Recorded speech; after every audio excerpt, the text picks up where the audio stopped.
everyone. Welcome to everyone who's come to watch so early in the morning. I appreciate it a lot. I'm tired, and I'm also Saiyanz. And this is The Couch. Do you want to introduce yourselves now?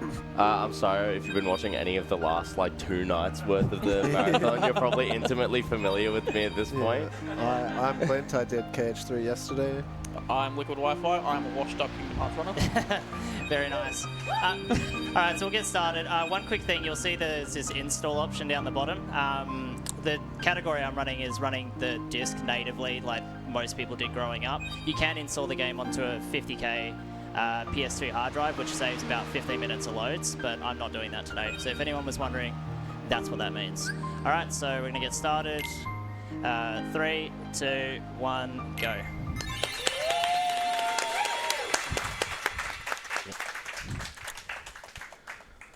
The first thing you'll notice is that I didn't actually select a difficulty option. This game does not have difficulty option to it. Yeah. Too loud? Yeah. I'll start on 50, and you all...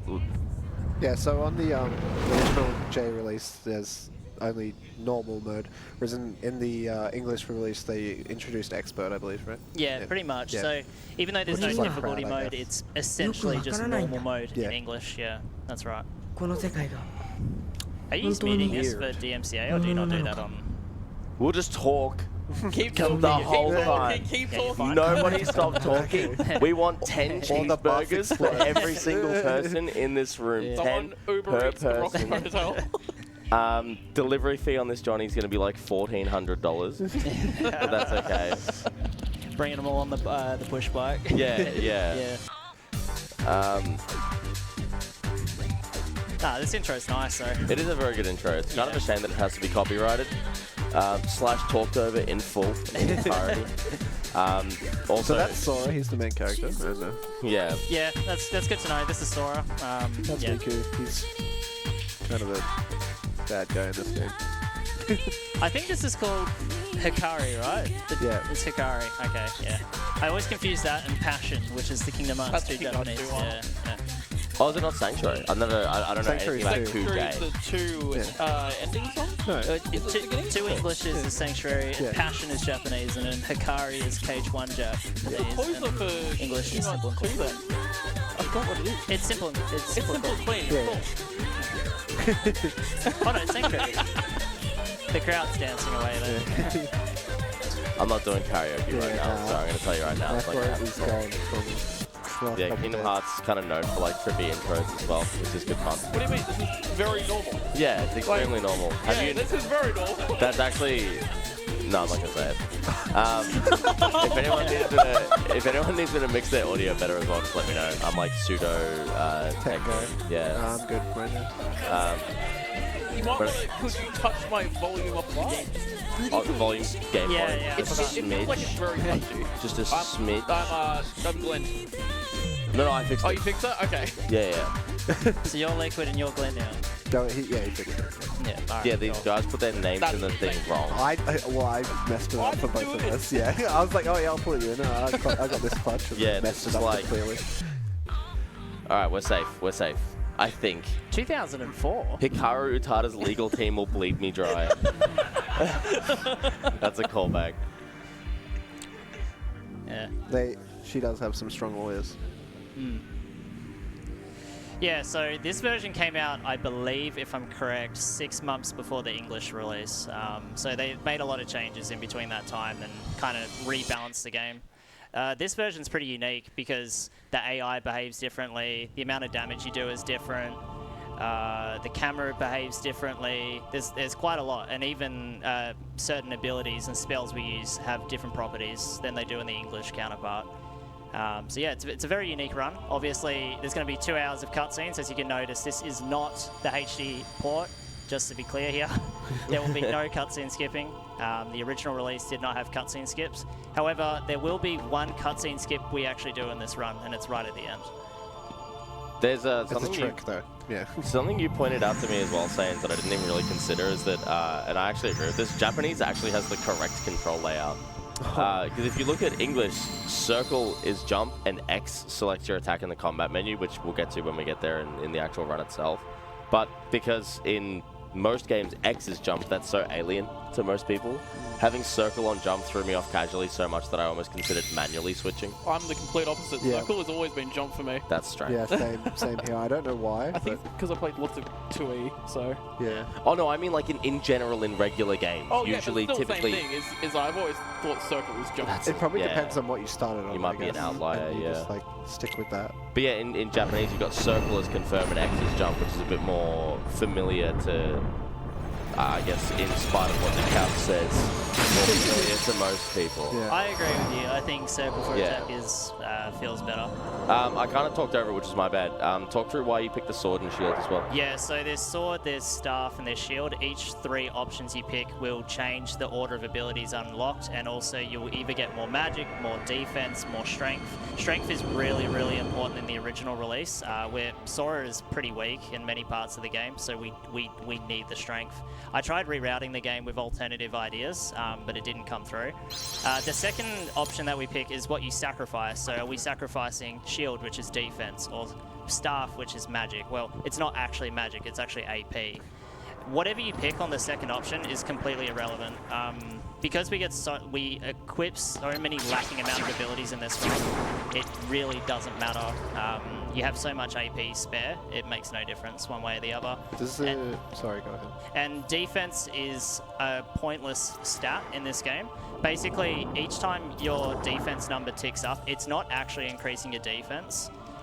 It's when you reach certain gates or thresholds, so when a number reaches a certain amount more, it will change. What I was going to say is, what XP route do you use in this? We use Dawn. We're about to get to that, so we're going to talk to 3 Final Fantasy characters. We picked the top options because we want to level up faster sooner. Like, why delay getting strength ups and only having it maybe a little bit more buff at the end when we can have it earlier? But also, this game actually has strength caps as well. Like, once you get to a certain point in the game, Sora is considered so OP in this port that the extra strength does no difference to the damage on bosses. So we'd rather it earlier and have it impacting earlier fights than later. And correct me if I'm wrong, is the sword choice also related to abilities? Yeah. Yes, correct, yes. But it's mainly the strength. The strength is the biggest takeaway. But also, I think they unlocks, like, altered the slide abilities dash, a little bit. Stuff like that. I don't think slide dash is in this version, is it? It is, no, but it's bad, I think. that's... Oh, I can't remember. Yeah. It might be. Something that very, very keen-eyed viewers may have noticed there was that Saiyanz did not need to press triangle to pick that chest. There is no triangle option menu in Kingdom Hearts 1 on the PS2. It becomes either the first or 4th option in your little menu down in the bottom left. Yeah, like a menu now. Yeah. Also, which was really weird to me when I first started watching Saiyanz. Yeah.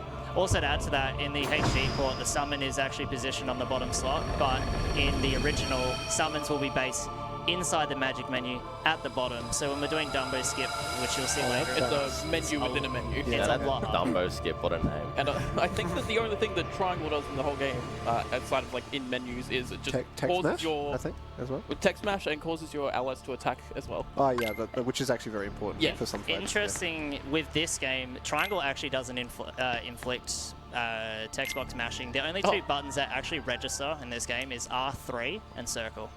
So you can mash Of up. course. So like right now, I can do it if you like. So. Yeah, Saiyanz told me that. I consider myself really good at mashing, and I was trying to do X, R3, X, R3, and that is not a thing. You cannot actually go and pick up your DualShock right now and try and mash with alternating X and R3. You will not be able to do it well. This is something that happened in my run as well, which is the gummy skips are touchpad and L3, and you've got to mash that. That's horrible. And it's a 1-frame trick. Yours was Kingdom Hearts 3. Yeah. Okay, I'll never play that one. Yeah. Well, you don't have that. It's a trick. You don't. You can just fight the boss if you play casually. Oh yeah, yes. Yeah, No, yeah. now I remember the part of your run you're referring to. Alright, Shadow 2 is notoriously annoying. Another thing Saiyanz is doing here is jumping doing very low jumps as he's attacking. because you can probably tell just by eyeballing it, your aerial attacks are so much faster than your grounded attacks. That was pretty good. The third hit, you've got a 3-hit combo, which is pretty much like the foundation of the whole combat system. The third hit on the ground will do this big sweeping like strike that leaves you just doing this big long animation, and then he gets back. Very laggy, yeah. But Finisher that also does a bit more damage as well. Yeah, and then it does have cleave, but yeah, it's just because it's so laggy, it's just not worth it. Yeah. in the air, I guess similar to like fighting game concepts, in the air, if you're doing an attack and then you land, you'll recover instantly. You can act as soon as you land on the ground if you're attacking from the air. And doing those low air combos is way harder than it looks. Oh, absolutely. I tried it. Especially I tried on shadows, actually, as well. Saiyanz very kindly gifted me a PlayStation setup for Kingdom Hearts 1 because I am interested in more, like, you know, fully learning this game. And I was trying to do it in the practice room. And, like, yeah, the monitor's a little bit laggy, but, like, it was way harder than I thought it would be, doing, like, really low aerial combos. Yeah. Yeah, as someone who played a lot of Kingdom Hearts 2, moving to Kingdom Hearts 1 and trying to do air combos is horrible. Yeah, it is so bad. It's still hard in 2. Yeah. But one is just a whole lot worse. Yeah. It's so funny, I'm trying to get used to this monitor now, because this is probably like a normal 1 millisecond monitor. The one in the practice room had so much input. Oh, yeah. That's why my combos look really weird at the moment, because I was finding that in my run as well. It was like, I'm menuing really fast, and I'm like, no, I'm making mistakes because this is too responsive. There's something wrong with my monitor at home.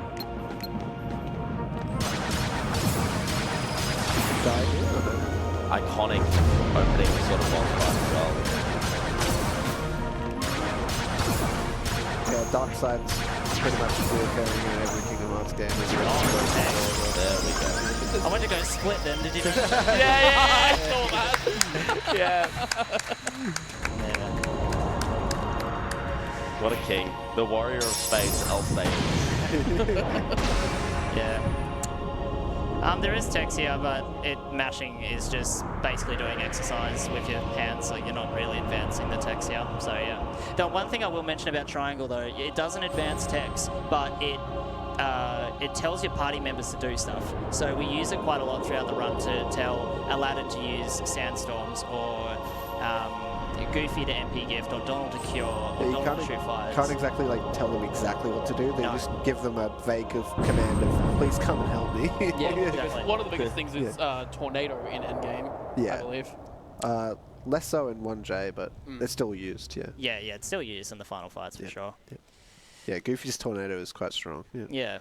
I don't think we bothered really explaining much of what's going on, but to be honest, at this point in the game, you really don't know what's going on. But you realise right away that Sora was just dreaming, so we'll keep it at that for now. But lots of big stained glass artwork of Disney princesses. Yep, that's it.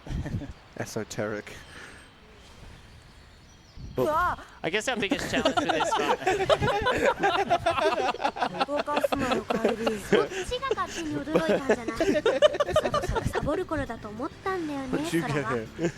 Sorry, the game was quite a fright. So basically, Sora's just talking right now about like this hallucination or dream that he's just had, and Kairi's kind of like skeptical. We're going to have to probably give a lot of context as we go for people watching at home. Although you might be thinking, why did we put an incentive up for Japanese versus English? As explained earlier, the gameplay is entirely different, so I wanted to leave it up to the audience to decide what version I'd be playing. I guess our big challenge will be filling in the blanks of the story as they're talking. A lot of the story is confusing enough as it is. Kingdom Hearts 1's pretty straightforward.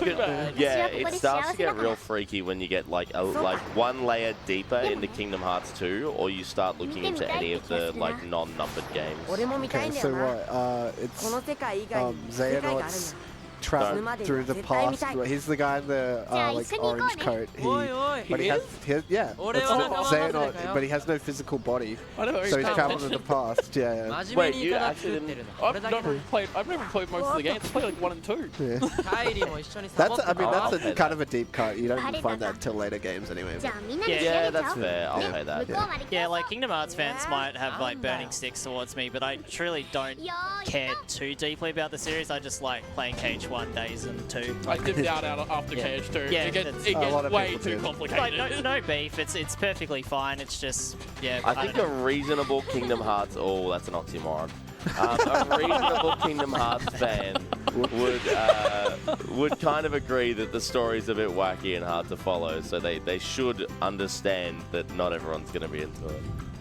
But I love this game. This is such a happy game for me. All right, so it's definitely got the big day nostalgia one time. vibes there. Yeah.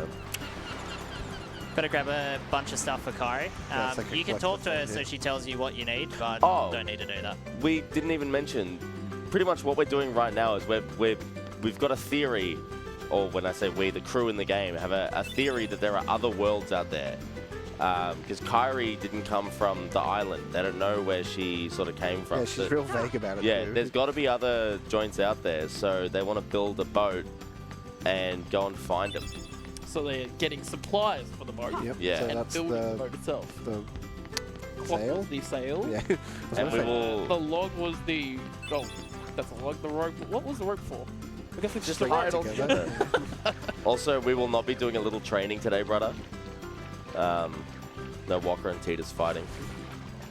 Are they Going in through that? the water here saves 1 second, so shout out There's to a save ladder. 1 second. Right.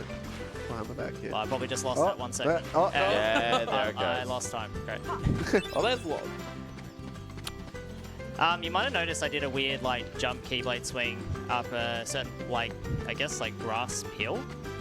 We call that trick Toji hop because one of the older runners, Toji Maru, figured out that you don't need to run around and go up the stairs and traverse around. Instead, you you get can the just slightest keyblade bit swing. of ascendant height. Yeah, it gives it extended height. Yeah. You can do it in the 60 FPS ports, but it is incredibly precise and difficult. Yeah. でも行ってみないとわからないままだ。イカダでどこまで行けると思う？さあ。 Yeah, sorry, Mother Base is shining a light down on us. We're trying to figure out what's going on there. Yeah, Kari's actually from Hollow Bastion. Find that out. Oh yeah, true. Dude, what is even Hollow Bastion yet? We don't know. Oh, sorry, We're- yeah, spoilers. We're just hanging out on the beach with Yeah. our friends, man. My bad, my bad. Like I start new game and Glenn's like, and Zay nods a fit. Yeah, true. The rest of the context doesn't matter. 他に世界があるのに。 Now, Master of Masters. Let's get into that rabbit hole. Now, noobs, we're going to have 2 hours and 15 minutes of donation read windows, so I will jump to you from time to time if you want to donate read. Literally whenever. Yeah, It's you all can go good. now if you like. Perfect. I got $100 from Doomsock that says, "So proud that my KH1 GOAT is getting to run PS2 on Australia's best stage. You've worked so hard and so long, and I'm glad you're getting rewarded for all that effort. Good luck on the run." Thank you, dude. Oh, I that appreciate came it. through. I also got $69.69 from DJ Salty Nuts. Who's DJ or DK? DJ Salty Nuts. Okay, DK, it's got a new name. Thank you, Sally, for repping this game. First time KHPS2 has ever been showcased and not overshadowed from that godforsaken Kingdom Hearts Final Mix HD version, lol. The hater. I have only one question. Can you please explain Sora physics? I am super serial. Yep. That's a All right, 2015 strap in, everybody. I don't know, there is a... that picture of the guy points at the whiteboard and he's freaking out. You mean Charlie Day and It's Yeah. Always Sunny in Yeah. Philadelphia? Thank you, yeah. That's That guy. The guy pointing at the whiteboard. Yeah, DJ has this big theory belief that there's the game has physics obviously, but often he will define certain faults that happen either in my run or other people's runs. It was just the Sora physics that did it. I'm like, what does that mean? Did I just drop an input? Did I mistime it? It's very vague. I truly could not tell you. I don't think a person with a PhD thesis could tell you Sora physics. Yeah. There's probably some Kingdom Hearts runners that do have a PhD. Yeah, maybe. You need one to understand the story. True. Detonator, maybe? Something. Hell yes, it's time. M-I-U-S-E, Mickey Mouse. That's a big door. How will they open the door? These guys are gonna love Japanese Donald.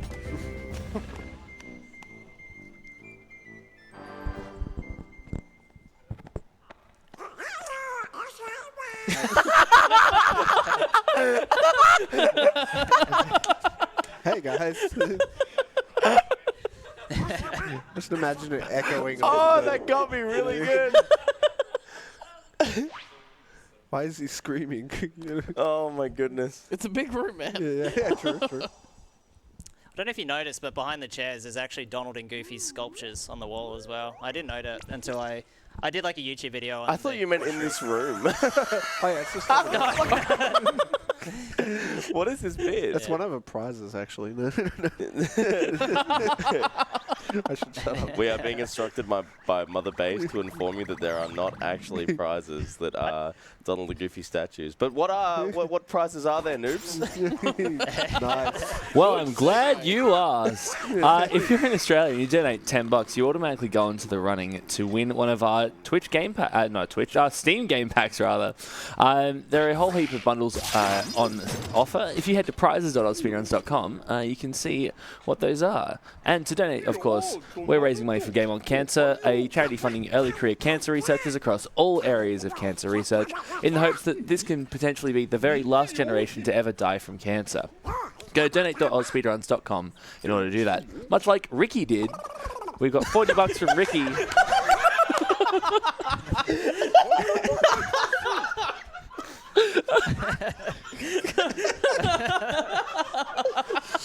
Sorry. Poor noobs is trying to do his job. 20 minutes in. All right, Okay. we got $40 from Ricky that says, "Good luck, love you. Max is watching and misses you." Shout out to Maxie. Shout out to Mrs. Saiyanz.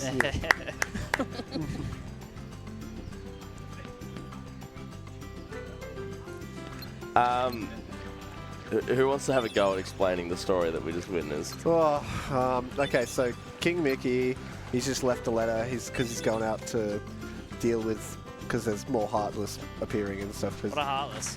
We are so far ahead of ourselves. All right, you're. Alright, Yeah. my turn. All right, Liquid's turn. You're up. So King Mickey has noticed the stars are going out. There we go. Fair enough. I You need to might- hurry, we're getting to another Okay, cutscene. and he's gone, and Donald and Goofy are going after them. Yep.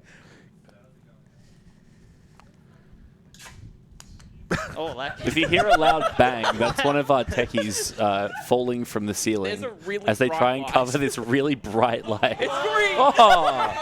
That's kind of cool. That's actually the splits. This is green, this is green red. All right, our audience is no longer being abducted by Mother Base. The white light shining down on them has been covered. If I go overestimate, you need to put a red tape over it. So.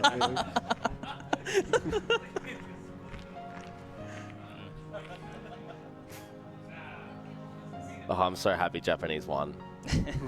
Not only for the voices, but also because Mr. Saiyanz here just PB 2 days in a row.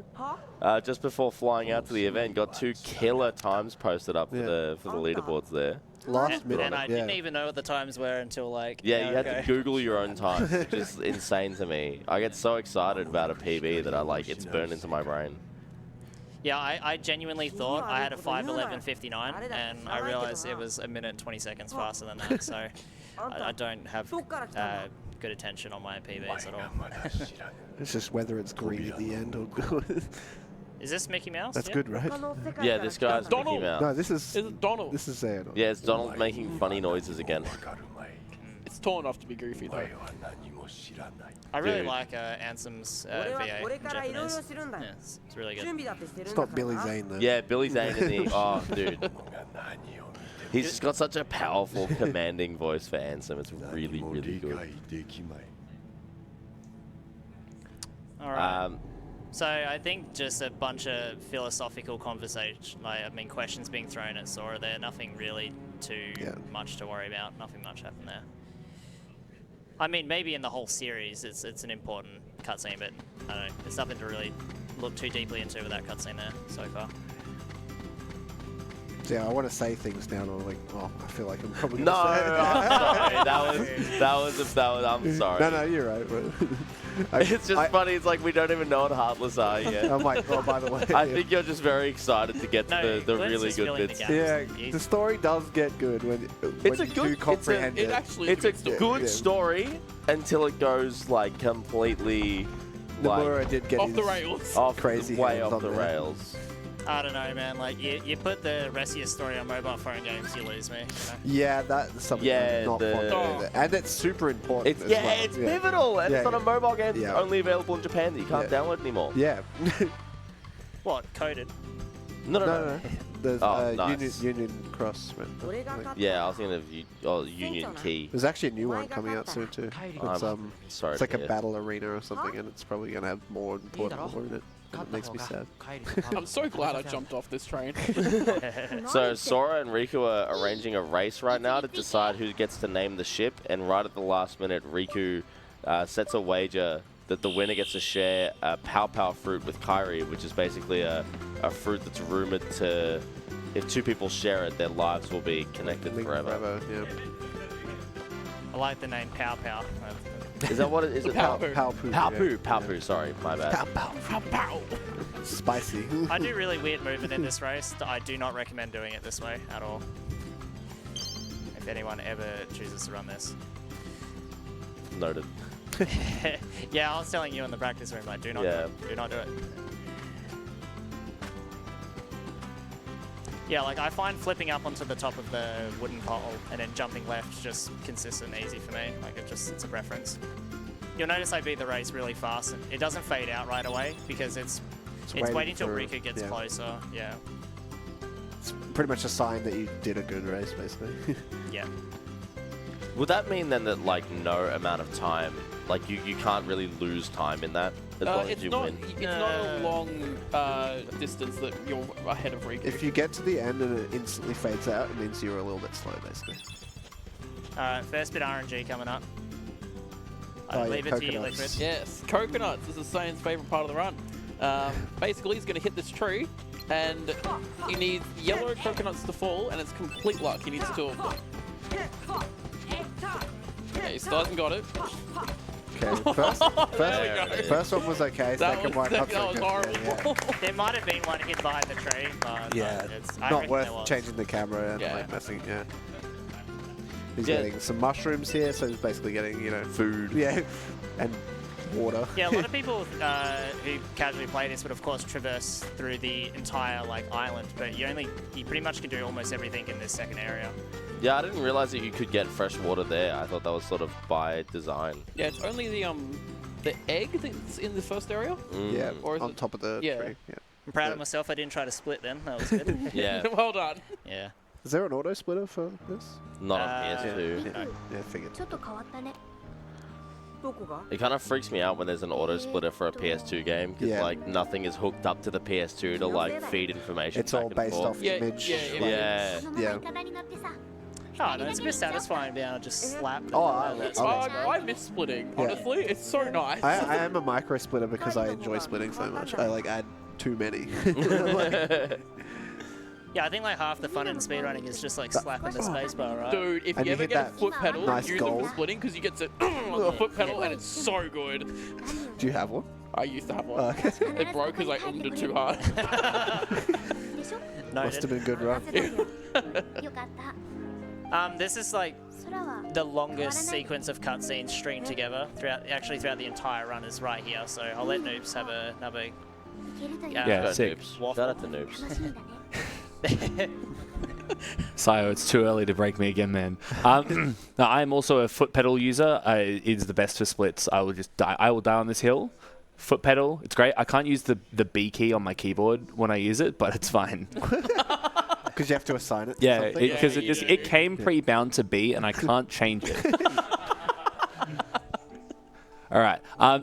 We're all speedruns. We're raising money for Game on Cancer through our ASM2024, a charity a charity supporting early career cancer researchers working across all areas of cancer research, in the hopes that we can potentially make this the very last generation to ever die from cancer. If you'd like to donate, go to donate.ausspeedruns.com or chuck !donate into the chat. And while you're there, check out our wonderful donation incentives. We got to choose the language of the game today through our donation incentives, but there are heaps more going on. The next one coming up, I think, is Plate Up, which is the name of the restaurant. Currently, the Lumpy Pumpkin is in the lead with $77, but it does have Hindley Street Macca's a close second behind it. all these Americans, they're like, what the hell is this? Find it straight. I like that it's Maccas as well. Go to incentives.ausspeedruns.com if you want to check those out and chuck it into a donation message if you want to chuck some money towards it. Yeah. All our Twitch revenue is going towards Game on Cancer as well, so if you sub or you use bits in the chat, all that money will end up making its way to Game on Cancer as well. So there are all sorts of different ways that you can support Game on Cancer, and yeah, that is Did you hear it? the extent of my script. Someone donate, please. No, the Domo. You missed it. As I was like, Saiyanz has this really weird thing with the first thing Jiminy Cricket says. let's not go into He it. needs someone to translate it for him because he doesn't believe it. That's all I'll say. Oh, I that's think a it's the great delivery voice. of the line. It just makes me. Yeah, it's funny.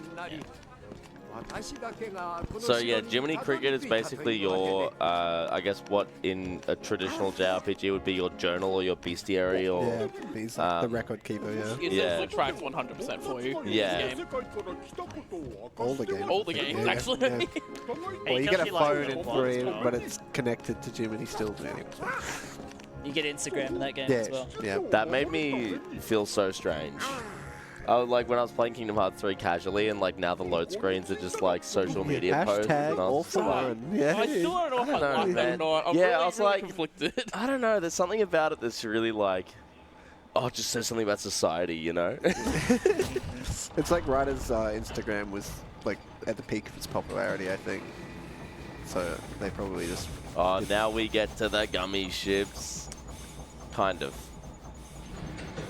I can't wait for the tissue box. Yes, the tissue box. Yes. Yeah. Oh, I guess we can talk about it now, but basically you'll have to build a ship because you want to equip certain engines and stuff to make the ship go faster. The default ship's not very good. And so you want each block has weight to it, so you want, you know, one block, which means your health is really low as well because the blocks are what give your ship health. So yeah, you go 1 cube plus 1 engine and a gun, maybe? Do you do the gun? I assume you do, probably. You do the gun because this game lags a lot, so Yeah. you're actually using the gun to reduce Yeah, lag as yeah. well. And also to not die. Yeah, it's even like world record runners on 1FM still put the gun on because it takes like an extra 1 second, but you can do without it. That was something that I used casually. I stole that off Saiyanz stream when I was getting my platinum trophy on PS5 casually. It was like, yeah, you get to create all your own ship and everything and just like do like cockpit, flare, engine. Yeah. I think I had 2 flare engines or something, and then just the gun. Because then I could slip through like certain little bits. When you go so fast or something like Yeah, that, it's yeah. ridiculous. Cage 2 has a similar thing where you make a big square, and basically because of how the enemies all kind of home into the middle, you basically can't get hit if you keep spinning. So you just put like a gun on each corner of the square and then just spin around. And you can't lose. Yeah. There's really hard bosses Yeah. in Yeah. KH2 gummies as well, and they are Yeah. so easy with that build. Yeah, exactly. It's hard to get hit. You can get hit, but yeah.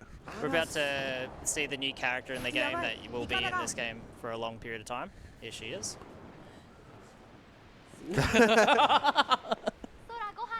You're late for dinner. Dinner's ready. She just gave so much insight into the plot, what was going on People have there. been talking about this cutscene since its release.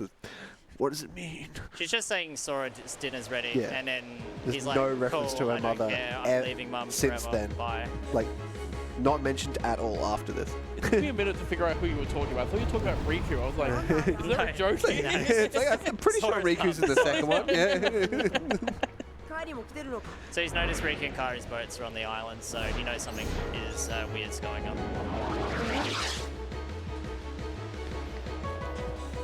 So shout out to me and Chikochi when we were tiny little children. We rented this game from Video Easy or something, and we thought that you had to kill all the Heartless before you could progress. Oh, no. But they are infinitely spawning. How long were you there? Like genuinely, like I think we took Days? it back because we thought the game was Like- broken. and we traded it for something else. And then like we revisited like the game as like teenagers or whatever, and we're like, oh. I can imagine it. You're like, oh wow, this game like had a really great start, and it just fell off out of nowhere. We couldn't figure it out. I think we were just slightly too young to start to develop like critical thinking. Like, oh, if this, cognition. if this strategy isn't working, let's try something else. That line of thinking was not like present yet. I'm gonna be real embarrassed now if I line up the dates of when I played this and how old I am now, and I was like 13. Shout outs to Video Easy, by the way. Yes. That's the best shout out given this whole marathon. So there's a bit of text coming up here. We can mash it. You can choose to mash it or not mash it. It makes no difference in speed. Funny little trivia for the one original. Dude, I just got tripped up there. I'm like, why aren't you skipping the cutscene? I'm like, Oh, I guess I should cover this point now. There is actually a cutscene remover that we have for this game. It was recently done by a person called sh2_lucky. He's a decompiler, so he looked through the code of the game and he found within the code of the game a cutscene skip functionality that always existed in the original release. it was right there. So he basically made a GameShark code that will turn that code on. And they even made a now loading screen for it in 2 different font types as well, for Japanese and English, and Final Mix as well. How didn't they use it? So basically when that cutscene skip is happening, so if you've played this game before in HD and you're skipping the cutscene, it's actually not skipping it, it's fast forwarding it at like a rapid speed. So it's actually playing the whole cutscene just at lightning speed. So that's basically what it's doing. So yeah, if you're looking at this run and you're like, oh yeah, this is really cool, but I wish it was shorter, I wish it was more accessible, there are alternative options out there as well. I need to kind of focus for this fight. There's a few deflects I need to do, and I'm still not used to this monitor yet. So. And what he means by deflects is if you clank with, like at the same time, kind of like a parry of sort. Well, not quite a parry, but you actually get XP as well. It's not super important because it'll probably only just be 1 XP, but.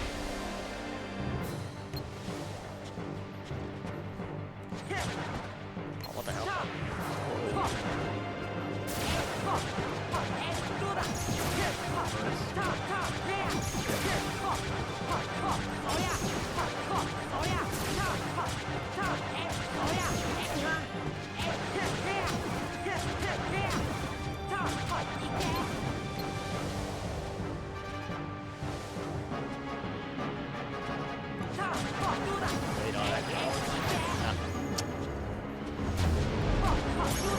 Nice.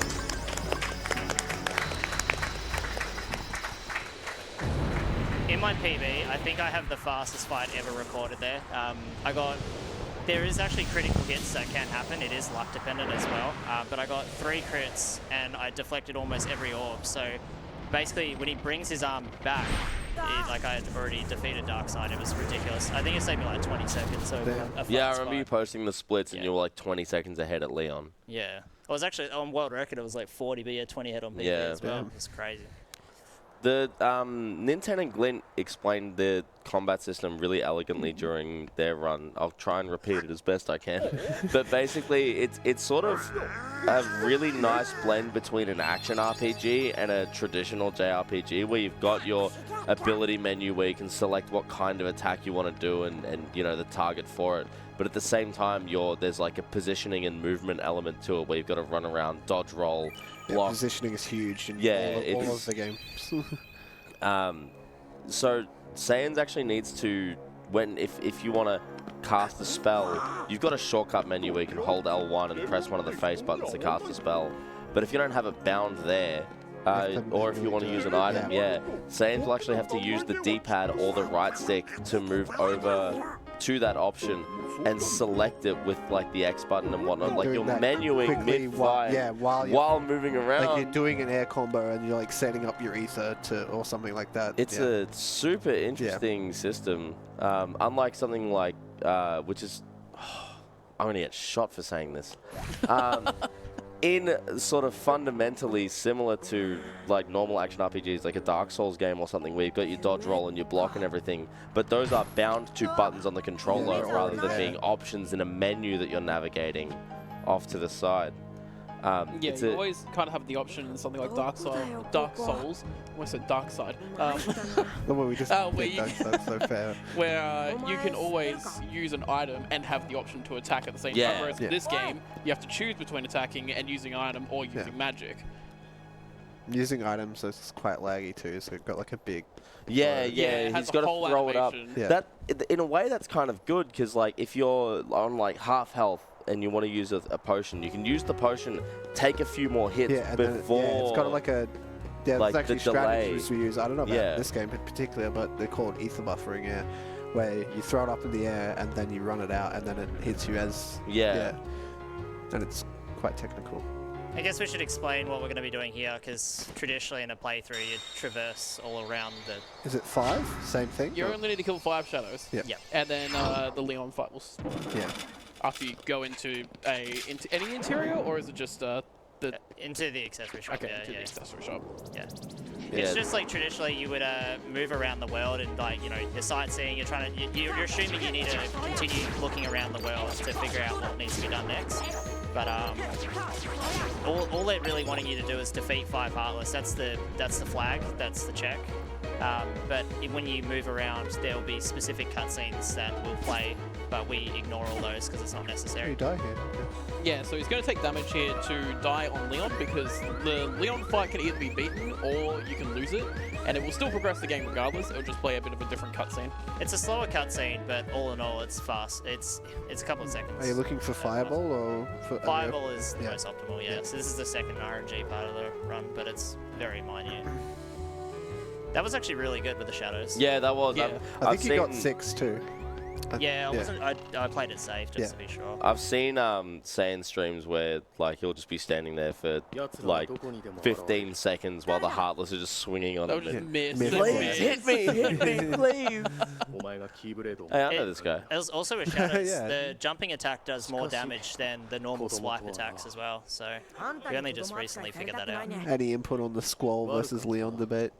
It's something about like he'll go back to his original name when his world is restored. Okay. It's like an offhand piece of dialogue, but then like they, as far as I'm aware at least, have never established the Final Fantasy world. Okay.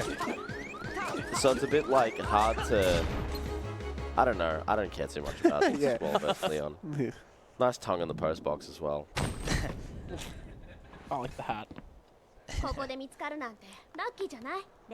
Yeah, so Saiyanz unfortunately not getting the Fireball, which is like a homing spell, a homing damaging spell that Leon could have shot there and instantly ended the fight. It's really quick. Instead, just needed a few extra hits.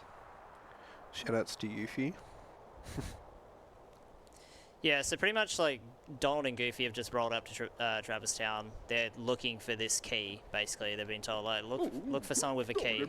And so they're kind of looking around at the moment. And the portal that Sora was absorbed through is obviously taken him here as well. And now he's bumped into Aerith before the end of Disc 1. No one tell her. Tragedy. Yeah, I never played Final Fantasy when I was younger as a kid, so these characters, I was like, why? They seem so significant and important, and I just didn't I had really the understand exact same situation. I've never played Final Fantasy. Yeah. Oh my god, it's Kairi! She's also in Travis Town. Roll credits. Yeah, we found her. Oh, that was easy, yeah. Sorry, I got hit in the head a little bit hard. So he's mixing up. Shout out to concussions. I'm kidding. Yeah, it's Yuffie. Did she call herself the cute ninja Yuffie? I don't think she calls herself that. No. What does she say? I can't remember. She says the great ninja The Yuffie. great ninja Yeah, Yuffie. I'm 99% sure she just called herself the cute ninja Yuffie. Shout out to Duolingo. I caught that one. Did you do today? No, I didn't. I haven't done a single day during ASM. I've been too like. You're gonna get yelled You got a at. lot of cutscenes. Oh yeah, I've been getting harassed by the bird. So yeah, sort of establishing that the Keyblade, it's a special weapon that belongs to Sora. No one can take it away from him. It is only his. There's only one. There's only one Keyblade Master. There's only one Keyblade, and it belongs exactly to Sora. But there's more than one.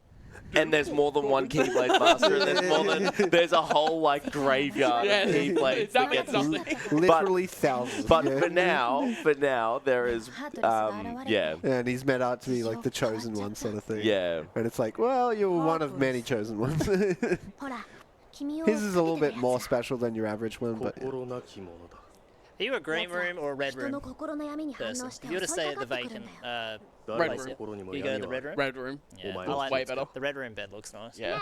Looks comfier. But then this has more furniture than the green room, so I don't know. Yeah, but who uses the furniture in a hotel room? Me, dude. I've been sleeping. Yeah. Apart from the bed. They're talking about Ansem as well. Yeah, Ansem? See, it looks way better.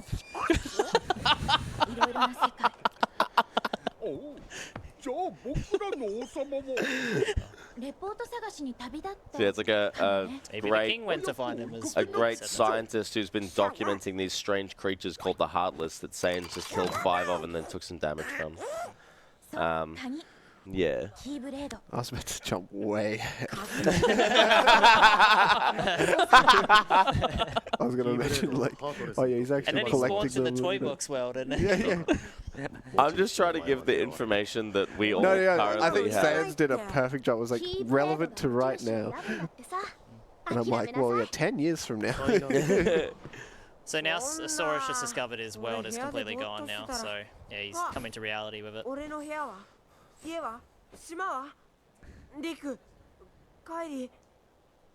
going to grab the chest that's on this table here, but I talked to Yuffie first, so I can do that. It's an elixir. I'm pretty sure, right? Correct. Yeah, for those that don't know, staple Final Fantasy item restores all of your health and all of your magic. Typically, I'm not 100% sure about this game, but they're typically within the Final Fantasy games, like very rare. Yeah. You don't usually stock up on elixirs. No, yeah. You have to find them in chests, and You probably get 2 or 3 in this run. Total. Yeah. Yeah, so they've so quite they rare in usually this as really You like. get a lot of mega elixirs. You want to You make get sure heaps that of mega elixirs in this game. right, Oh, really? okay. And you'll okay. see that right in the final fights, we're going to get Oh, offered that like... drops. Yeah, that's like right. Yeah. 15 Don't Invisibles drop them as well? Yes, they do. And in this version, compared to English, the drop rate is insanely high and broken in final fights. They just offer you like 600 items right at the end. Saiyanz also explained something that I think without it being told to you is very hard to see. So you've got 2 camera modes in this game, manual or automatic. Very self-explanatory. But basically, Saiyanz plays on auto camera, so he doesn't really have control of the camera fully. So all of the movement in this game and all the screens and everything, he's had to memorize, you know, heading into the screen, I need to hold upright and hold R2 or something. And like, I was learning some of this like early game in the practice room, and I'd be coming into a screen and saying, like, okay, hold down left and like L2 or something. And I would, and it's like optimal movement or whatever. Yeah. So, it gets like built into your muscle memory. yeah, of course. Yeah. And And, there a are- lot of the time it's just like straight up right or up left. Like Yeah. it's very common. There are a lot of places in the game, unfortunately, which auto camera can screw you over. Oh yeah, yeah. It can get very Waterfall Tarzan. capture. Yeah, Horrible. yeah, Oh, Saiyans' Yeah. favorite jump in the game. we'll get there. It's a pretty tricky part. So yeah, Donald and Goofy, we've now crossed paths with them, and they also were looking for the Keyblade and its wielder, and literally fell on into that knowledge. So you can see the exclamation marks above Donald and Goofy. That means that Saiyanz is That's mashing triangle to be get like, them to attack. yeah. Yeah, I came up with that strat recently. I learned if you hook towards that lamp, it bunches all the Heartless together in one area, so it's a lot quicker than trying to chase after them. Yeah, also with the triangle as well, it's bringing them close to you, which means the enemies that are fighting them is going to be closer to, generally speaking, not always the case. Oh, I'm kind of scared now. Yeah, didn't want to take that initial hit. Oh, thank God. Okay. Yeah, you're good now. Yeah, this This boss, from what I understand, gives a lot of casual players trouble. It's a pretty rough boss for this early. Yeah. for sure. Especially on normal and expert as well. Yeah. It's just really difficult for some reason. 5 different parts of the boss. Yeah, With it's the torso on the head, Very 2 awkward, arms, like, 2 legs. Yeah. And he's doing lots of little spinny moves. And he can like separate, Yeah. have separate Oh bottoms yeah, to attack. when it spins around with the hands spinning and the feet are stomping, that is the absolute worst. You pretty much, you have to try and parry or run away when that happens, more or less, Did you go to split? No, he's got to it's wait just here. a He's got to bit. wait. Oh, okay. He's invincible, isn't it? Oh, What's going on? 2 hits. Yeah, so that tech bonus that Saiyanz is getting is that, as Blinn was explaining before, if you attack after an enemy tries to attack you, you'll sort of parry it. You can achieve the same result with the ability Guard, but that takes time, 1, to menu to equip it. It costs AP, which you can only equip a limited amount of abilities. They all have their, costs to equip. So it takes up that. It's extra menuing to actually equip it, and you can get the same result without needing it anyway. Yeah, the timing's harder. The timing's a lot harder. Yeah. But if you're, if you're El Saiyanz, the warrior of space, you can. No problem. It's no problem. Guard also basically causes you to freeze in place. Yeah, for, yeah, like, half a you're second. locked in place. Whereas when Yeah. you swing and parry something, you get immediate ability to attack again. Yeah, and you get a little bit of XP as well. Yeah. You get XP when guarding that? No. No? Okay. Only Yeah, attack. only Only text, parrying. yeah. Okay. Weirdly, I believe, or I may be wrong on this one, I believe enemies can tech you as well. Oh, I don't know about that. I didn't know that. I Is that may. true? That's a science question, maybe. Yeah. Can enemies tech your attacks? No. No, okay. No. There might be like guards or something. There are, I don't know about in this game, but there is very abusable sections as well. There's enemies called truffles, or like black mushrooms, where you can get them into a certain point and you can just bounce it in the air infinitely, and each time you tech, it gets higher. So Yeah, it goes so you go 1, 1, 2, 2, and then when you get to 99, you're just like, alright, heaps of XP, heaps Yeah, of XP. yeah. And that's used in the plat run, or the 100 Jiminy Journal in 1FM. So yeah, like Donald and Goofy are basically asking Sora to jump along and join them, because they've obviously found the person with the key, and now they're going to go look for King Mickey. And yeah, Sora wants to go find his friends. And I think Riku's peeping in here, or is that later? When he's like, oh, he's made some new friends. Later, he's like later. jealous. Yeah. And that's why he gets all edgy and goes dark side. Boku Goofy.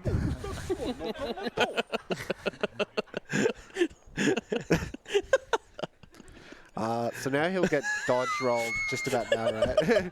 Alright, never mind. Go on. That's such a serious We have more tone cutscenes after. anyway, so we're good. Oh, sorry, do carry on. No, it's just saying, like, he hasn't had dodge roll, which is a very good movement. Like, it's so much faster than just walking.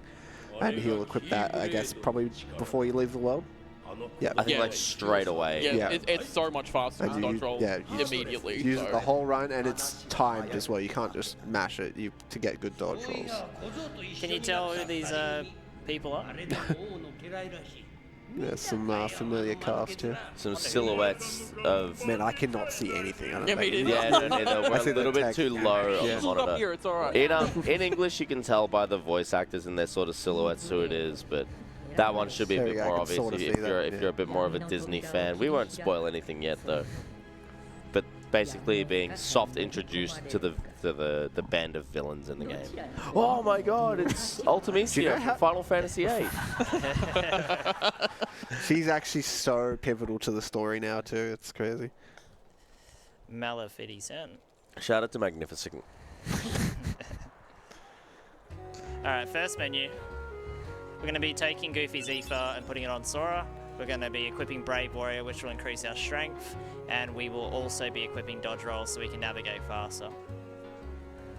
You won't be able to tell much of that because obviously the language barrier with the menuing, so I'll try to explain as I go along.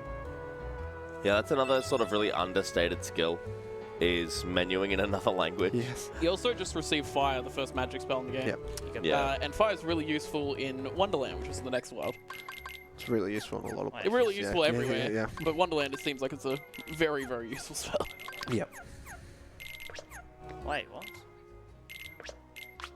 There you go. I see what you mean, Si, when you're talking about the menus. They feel really responsive, yeah. I don't know, that threw me off. I was so used Yeah, how good. I'm working on input delay, and now it's like so rapid. I don't know, it's weird. Might need to upgrade my monitor at home.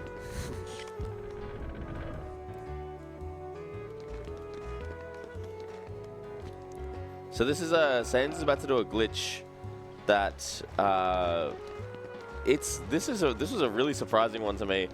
Typically, you'll need to use a Trinity move, which is like the three get together to do, you know, a blue Trinity, they'll stomp on the ground, a red Trinity, they'll bash through a wall and whatever. And then it's meant to be an exploration sort of thing there. Yeah, if you just hold up out of that cutscene, though, you just walk through it. I remember when that was found. Yeah, and the way that works is there's actually another Trinity in the shop, and that's normally the one you encounter first. But that one, it needs to be your first Trinity you see. Oh, yeah. okay, yeah. Yeah, so you set up it in a way where that's your first, and then, allows you to If I'm correct, I believe that that is possible on all versions up until PS3 English, and then, or is it Japanese? It works in FM as well. It works in FM? Only English. Okay, only English. And then it doesn't work in any other version JP, after that. It's very weird. So basically, it works in Japanese PS2. It works in English PS2. It doesn't work in Japanese FM PS2. It doesn't work in Japanese FM PS3. It works in English FM PS3. Yeah. Kingdom Hearts moment. FM being Final Mix, which is a sort of like expanded version of the... We like to call it the director's cut. Yeah, yeah. Yes, extra bosses. Extra content, a little bit more balance quality of changes. life, you know, stuff like that. Oh. We're getting blinded. Oh no. Mothership's back. Yeah, Mother Base is back. It's so bright. Yeah, it is. Was it there the whole time? I haven't noticed it until like now. I haven't been on the version. The tech team put some tape over it, but I guess the heat of the heat of the UFO beam has melted the tape. Is that what happened? I don't know. Which is probably it. Yeah, blue Trinities will give the party money and an item typically. I'm trying to remember. There's yellow Trinities. They'll stack up on top of each other and like pull down a ladder from the roof or something. There's white Trinities. White Trinities, they all use magic. Yeah. And the red Trinities charge. This platforming here can be tricky because if you fall, you cannot. You have to swim all the way back. It's a real pain. Yeah. Saiyanz was saying something to me about you can actually dodge roll across them, but it's sort of risky. Yeah. It doesn't really sort of save like that much time. On, it's just I never went for it. I was like, you're crazy. It's like literally maybe half a second. Yeah. So yeah, this route's pretty unique. We wouldn't traditionally do all this extra movement in Travis Town if this trick didn't exist. This trick was discovered by a person doing a casual playthrough at the time. He watched speedruns, but he accidentally discovered it, and from there, that's when we took it on and re-innovated the route. I believe this route saves maybe 20 seconds. I don't know off the top of my head, but it does save. Probably more in this because of the loads, right? Because you don't warp out. The timing comparisons were done back on PS3, I'm pretty sure. So it was comparing like the Japanese route, which can't do it, to the English route that can do it. Yeah, so he's basically doing like half the second visit right now, setting it up for later, basically. So yeah, it's kind of ironic. So the Japanese version was made, then the English version was built off the Japanese version. But when they did the final mix release, they, I believe it was like I don't know exactly how they went about it, but they must have either patched it or something along those lines. It might be a frame rate thing. It might have been something that I didn't even aware of. I don't know. But when they did the PS3 release and they did the Japanese one, they reverse engineered it from the final mix one, which made a lot of sense. But the English version was, because they lost the source code, they basically reverse engineered the game from the English PS2 release and then added the content back in. So they forgot to patch that trick. Okay. And that's kind of the belief of why it works in some but not in others. What's her name again? But she gives you the summon. Fairy Godmother. Yeah, okay. It's not a name. Oh, probably like, I don't know, Eunice or something. Yeah, okay. Jennifer. Jennifer? I don't know. Could be. It's like saying like, oh, my name's Liquid older explain brother. the tissue box here. Yeah, so he's crafting the gunship Tissue box. now. Yeah. It's time for the tissue box. Yeah, so he's deleting the. You need a core. Can't have a ship without a core, gun, engine, and you get more faster engines and a booster later on as well.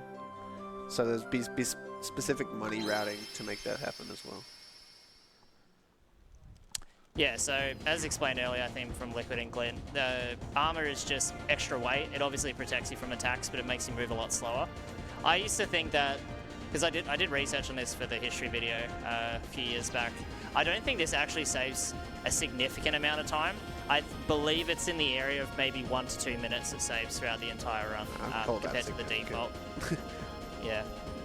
Yeah, to quickly, I guess, reiterate what this is basically the way that you travel to each world. For the first time when you travel from one world to another, they're all on sort of a path which sometimes forks and reconvenes and whatever. But the first time you're sort of unlocking a new world or a new route from one world to another, you've got to actually manually fly there. Oh, sorry. You have to do it a couple times. You got to do it. Yeah. Later on, you get what's called the warp. You have to. Yeah, you have to travel. And it allows you to every single time until Sid gives you the warp gummy. Yes, you're right. But for the most part, you're actually for the first time that you go there, you've got to sort of manually unlock the world with this auto scroller. Yeah, there's only one circumstance we have to go back to the same world twice through the auto scroll, and that's Hollow Bastion. Yeah. Because the original path gets blocked off. Yeah, it changes. It's also somewhat counterintuitive. We figured out, like, you look at the routes and some, like, you know, you look at the line between them, like, oh, surely that's shorter, but sometimes actually going the other way is faster. Yeah, different gummy routes have different... And Agrabah, I believe, is the first instance of that.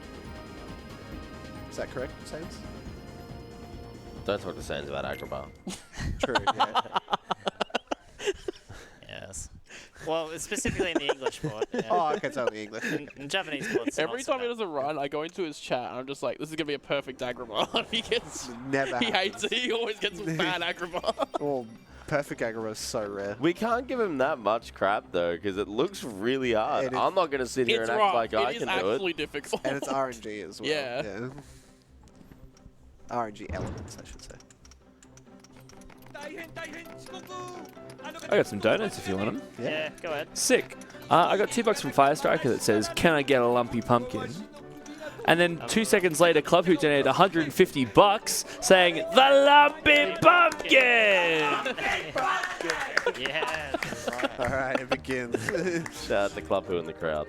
That would make no sense to people who did not watch the run yesterday, but there's context. Yeah, go back and watch the entirety of the Skyward Sword HD run from front to back. It's beautiful. All 9 hours. All 8 hours, 58 minutes or whatever it was. Easy. So yeah, Alice in Wonderland world, all the worlds, oh yes, well all bar Destiny Islands, Traverse Town, and the very late game towns, but all based on Disney properties, which I think is just, I think it's neat. It's good. It's a good crossover. Square Soft at the time. Works surprisingly well too. Yeah, I think it's good. Yeah, Kingdom Hearts is sort of known as like the amalgamation of all these things that somehow works. It's like, you know, you've got your own characters, you've got your Final Fantasy, you've got Disney, and they're all in the same, and you're like, how does that work? But it just does, though. It does, yeah. Fun mechanic of this world as well is that you've got like that particular room.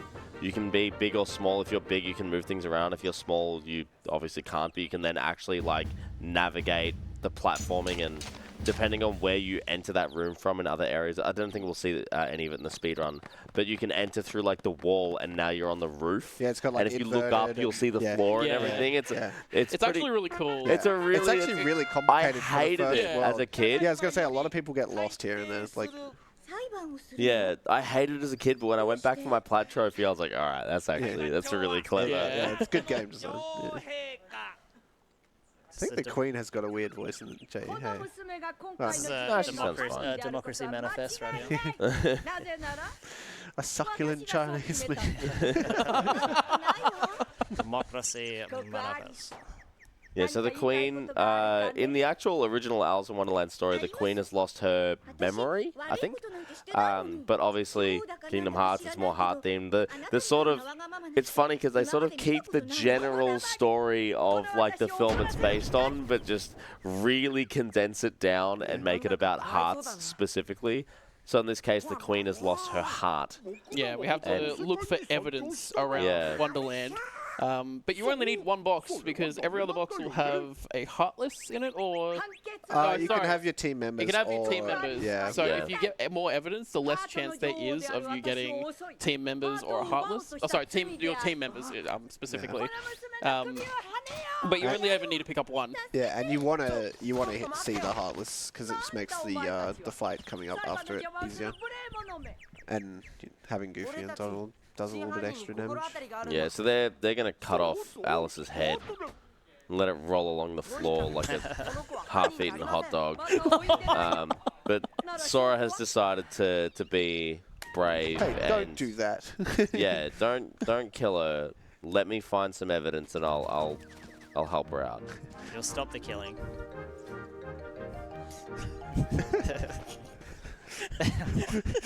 Just silence. What are you looking at me for? Come on. Yeah, so they want us. I think there's like 5 evidence boxes around the map. Yeah, but we only need one. Yeah, that confused me. Can you do stench glitch in this? Well, it's not English, so I won't say stench, but I don't think so, no. Okay. No, because it's only in HD, because you can do square and triangle at the same time. Okay. I'm not going to explain it. Yeah, there we go, Saiyanz showing off the fire spell. Nice sort of DPS homing magic attack spell. Also, MP in this game is really unique and not very much like Final Fantasy games at all. I don't even think they reused this mechanic in Kingdom Hearts 2 and onwards to only this one. So you'll see that currently there's a small orange bar on the MP when previously there was blue sort of segments. So one segment is one cast of a spell. And if you strike with your Keyblade, you'll start to build orange, like an orange bar. You can refill it into a full blue again. Yeah, so if you fill up your MP bar with the orange bar from striking, middle. You reckon? I think so, yeah. Is the last one or first one? I thought it was left. It's the first one that drops the gun. I thought it was middle. So, yeah, the order of which... Fuck. Oh. I mean, cost me 2 seconds. I'll put some money in the spare jar, my bad, for that one. Yeah, the order in which they drop, it determines what is in the box. So what drops first has the Heartless, and what drops last has your party members, I think. Yeah, so first is Heartless, second is Goofy, third is Donald, fourth is both party members. And it's pretty quick, it's hard to... I love this fight. Yeah, the lock-on on this fight is notoriously bad, but he's actually got a good setup here. Oh, and one little thing I'd like to mention for that, when he went and got the evidence box before there, he actually took a very specific line, because if you can't actually interact with the box if enemies are spawned, so he kind of runs around the edge to make sure that they don't spawn anything. I need to get a lot of money there. Like, at the end of that fight, getting money is really important. If for some reason the Japanese release, basically in English and Final Mix, if money is being collected, it won't let the next scene load until the money completion fades out above the command menu, but in Japanese they just don't care. They just let you get the cutscene loaded right away. So I have to roll around really fast, try and get lots of money. Because this money route we're doing is quite tight, to be honest. So every item, every bit of money we grab is really crucial. He'll be selling some stuff to get the gummy parts that he needs later. On the tower fight, are you doing slow combos? Is that still a thing? Yeah, it's weird. Like, if you do it slow, you're going to get a more consistent fast result, but I try to blend between fast and, like, how fast can I go? And so it's kind of like a medium speed, if that makes sense, but there's luck to it. Like, World Record has a absolutely ridiculous cards and tower fight. I think she does, like, 4 combos in total, and it's one of the fastest I've ever seen.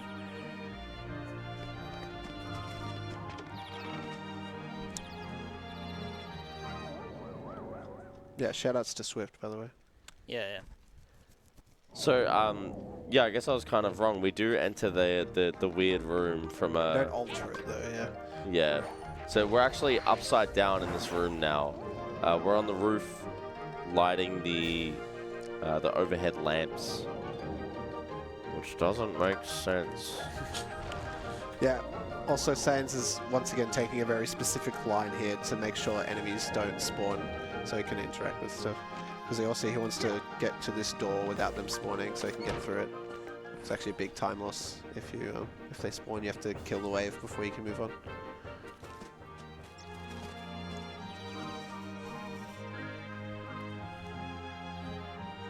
One difference with Japanese versus English as well is fire costs less MP in this compared to English. Oh, nice. Oh, missed it. And also, Sora flipping up anything is slower animation in Japanese versus English as well. So they kind of like refine the game and balance it more. What a bizarre change. Is this It was for the better. This is the flip is Trickmaster. Oh, what a fight. Yep. He's very hard to hit consistently. He's like, his hitbox is like his middle area, and Sora can't jump that high. Oh, you do fires at the start there. Okay. And you want to get him into a state where you keep knocking him down like this, but you don't want to overdo it too, because then when he gets to a certain HP, he's going to start walking over to the fire section there, and you basically want to avoid that. Yeah, typically what you're sort of meant to do is use the table, jump off the table to hit him, and then get him down to the stun state, and that's where you really get to deal damage to him. But of course, fire homing in is going to be able to achieve that Also, as well. just the time to platform up is just it's slow, so you can barely reach him when you do a jump. Pardon? Why did you not get knocked down? Oh, thank you. Oh, There we go. Nice clutch. Goofy. Yeah. Nice. Whoa, what a fight! And it would have been actually tragic if Goofy didn't, because I think he would have started walking over. Yeah. So- I don't good think I fight. got any crits in that fight, so that's probably why. Yeah. Yeah. There's a bit of luck in every fight you do in this game, like critical hits. Yeah, or so it's also on the miss third swing as well, or like the end combo. Yeah. I'm pretty sure. Yeah. Every crit you do is almost the value of like one full air Yeah, it's like a combo. 1.5 Yeah. It's massive. times. Yeah. Once you get into the late game, it means nothing. Like berserk damage and crit damage all means nothing because you hit a damage cap, but early on it's really important. So yeah, first Disney World complete. Got a couple more to go. I guess another point to make is that you'll notice there's 4 worlds in this first sector, or the early game I guess you'd call it. There is... Yeah, and There we is, skip one world. Olympus. Yeah. Yeah, that's something that I only learned when I was trying to get the Speedster trophy in HD. I learned that the Little Mermaid world, I always forget the name, Atlantica? Yep.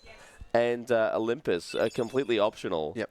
And there's a really good quirk if you never unlock Olympus. Chip and Dale, your like navigators in your gummy ship, they're like, oh boy, there's a lot of fighting going on somewhere, but I'm not quite sure what it is or where it is and what it's about. But if you actually Go to unlock Olympus. Olympus, they're telling you that the tournaments are available. Like, But- please. But if you haven't There's unlocked lots of cool Olympus, content they're like, here. oh, I wonder what's going on somewhere. So yeah, by skipping Olympus, you actually don't ever get Thunder either, so you won't see that in this run. Yep. Thunder typically, I couldn't really make it work even casually. It's like more of an AoE spell. Thundaga is good, but Thunder yeah, is terrible. base Thunder is pretty bad. Yeah. Oh, I guess a small little thing I'll mention too is there's only 3 shortcuts in this game, whereas in later games you get 4. With the, Do you mean later versions of the game? No, like into Kingdom Hearts 2. and- Oh, okay, okay. Yeah. And Yeah, onwards. that threw me off because Yeah. Oh, I guess whilst we're waiting during this gummy, I'll do a little bit of trivia about this game. Although like speedrunning in Kingdom Hearts kind of started getting popular around 2013 with the HD release, when I did research on the history behind like how this game came to be what it was and how it developed over time, Ninten and Timmy Loves discovered that there was a submission for a speedrun in the year 2002, 3 months after the release of this game, 3 months before the release of the English version. Now, if you look at the estimate, you'll see it says 5 hours and 30 minutes. This player's name was Sirius, and he was able to get to the final save in the game in 5 hours and 30 minutes in game time, which is one of the mysterious relics of Kingdom Hearts speedrunning lore. No one knows how he knew what he knew. He knew about all the RNG percentages. He Maybe knew he how was to a route dev the game. or something, yeah. The rumor is he's a dev. Yeah. I've actually reached out to him personally. He actually, I think there was maybe a language barrier, but he didn't really confirm or deny anything that I asked. But I was just trying to ask more about his run personally than are you a developer or anything like that. But yeah, people like jumping to that theory. And Yeah, I think I'll 3 leave that months as a is mystery. not a lot of time to discover all that stuff. Yeah. I do like the idea of a rogue dev just speedrun, just being the most cracked speedrunner, and then like anytime someone, no, I don't know what you're talking about. Yeah, it's just I'm just crazy. Like, cracked. he even knew about like 5 Shadows in Travis Town. He knew about hook ship RNG. He, That's menuing It's was got to be, that right? smells like dev. Yeah. Story-wise as But he's well. probably under NDA, right? So he's like, Yeah, I can do it, potentially yeah. actually. Story-wise, the crew there were arguing about whether or not they were going to land in this area, and Sora is now separated from Donald and Goofy, and we're now in the deep jungles, the Tarzan world.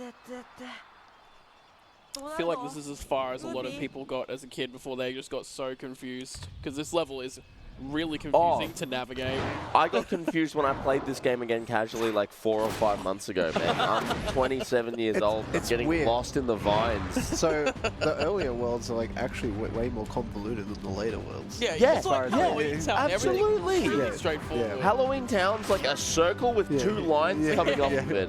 And Deep Jungle is like the most intricate maze I've ever seen in my life. Yeah, so he opts to just take damage from Sabor there to get through the fight rather than, because you can beat. Yeah, it's one of the only 2 fights in the game that we can die to progress. It's because it has no real way of, it doesn't have a place to backtrack you to, Yeah. pretty much at that point. Yeah, Sabor is pretty hard to combo to, moves around a lot, can be. Also, he's quite short. Yeah. ありがとう。ありがとう。え、ここ I actually think it is a she, but doesn't There's a matter. bit of a language barrier between them at the moment. Yeah, if you've seen the film Tarzan, あのさ、 Monkey 俺 Man. 友達とはぐれちゃったんだけど、どこかで見なかっ Friend. た。 Yeah. So at the moment, he's saying friends, like he's asking, have you seen my friends, Kairi そう and Riku? 友達、二人組でやかましいの So が now he's な asking about Donald and Goofy, but he hesitates because he obviously just had an argument with them, so he's thinking more 違う about Riku and 今の Kairi. なし俺が探してる友達は What Tarzan says sort of implies that he not only does he know Riku and Kairi, but he knows where they are. And so Sora gets really excited and decides to go with him, but 友達。 Tarzan isn't really saying, or it doesn't really mean the things that he's saying. I think he was just kind of like, I think the interpretation he was trying to put off was just like, friends are cool. Yeah. Shout out to friends. 友達いる。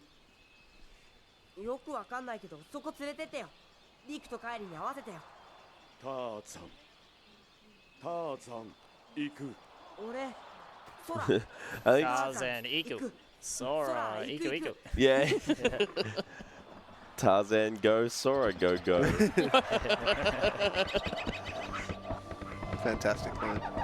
I like the little title screens they do in like Yeah. each dungeon or world. Yeah. They don't do that in future games at all, I think. Do they Oh, really They do I not? it. don't think they do. 2 does. I know 2 does. Does Yeah. 2? Yeah, but Oh, I you should always know but, that. but It's you le- cutscene skip, so it's less they're- pronounced. Oh, yeah, Yeah, okay, yeah. that's fair. Yeah. Does 3? I don't know. I don't think 3 does. No, 3's just got it in the loading screen. Yeah. Yeah. That's it. Oh, in the Instagram post. Yeah, Goofy's trying to be like the voice of reason, but Sora and Donald are both really stubborn.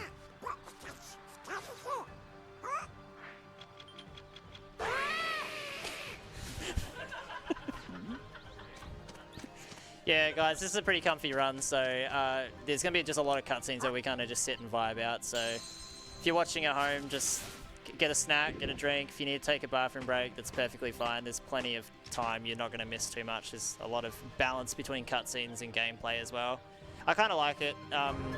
It's good to be able to just interact and just sit back and enjoy the story whilst also doing the run at the same time.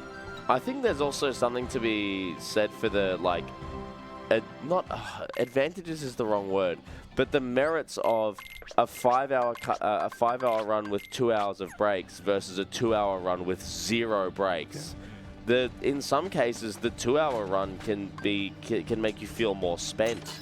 If you're in go mode the entire time, you get no, especially a bathroom break even. Like, Wait, Saiyanz, you're not meant to touch that save point? No, Oh. save warping is insanely slow on yeah, PS2. right. Yeah, okay. Even in HDD, where you get the install load options, it's actually still slower. It's Okay. only faster on an SSD hard drive. so Saiyanz collecting some projector slides that he hasn't been told that he needs yet, but also skipped the little sliding thing. I didn't know you could do that until I watched Saiyanz stream. Yeah, so basically in the old route, you would jump behind the back of the treehouse and traverse around the areas, or you'd jump into the jungle slider minigame and you would complete the jungle slider minigame. But if you exit out, it just spits you to the end. So yeah, the original Final Mix PS3 run world record didn't do that, and then Toji came along and then was like, oh, we can quit out of this. It's going to save you a bunch of time. So Sora said hello to her there just before as well. I caught that. fascinating. I got that one. The duo Arigato. coming. Yeah. Hey, so on that, we got $5 from Chocochi that says, Sayo, don't forget your Duolingo, SMH. I texted you the line Saiyanz asked about. Put this to the lumpy pumpkin. Put this to the lumpy pumpkin. All right, let me take a look at this. Let me take a look at this. Shout outs to Africa as well, by the way. Yeah. It's in the tent. Oh, okay. Yeah. I don't see this message from Chikoshi. Did she send it to someone else? Oh no, it was on Discord. Okay. Okay, so the line that Saiyanz is asking about, it's domo, which means hello.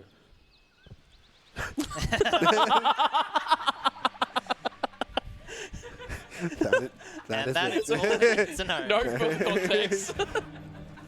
Nice, man. Jimmy said hello? Wow. You get what I'm saying, though, I right? can't believe Jiminy Okay. Cricket introduced great. himself and said hello.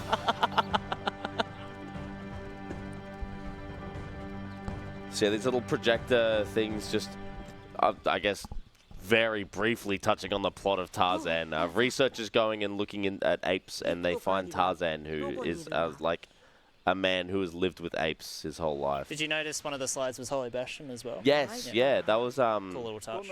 yeah, that one's really cool. And there's Clayton Sama. What a chin.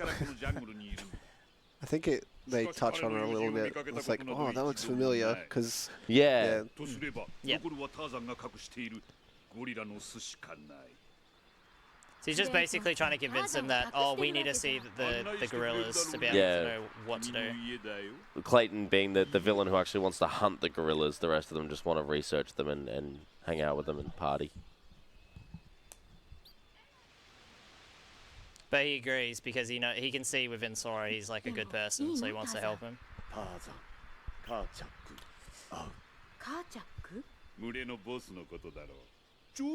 Alright, we're about to do hippo hop movement. I love hippo hop.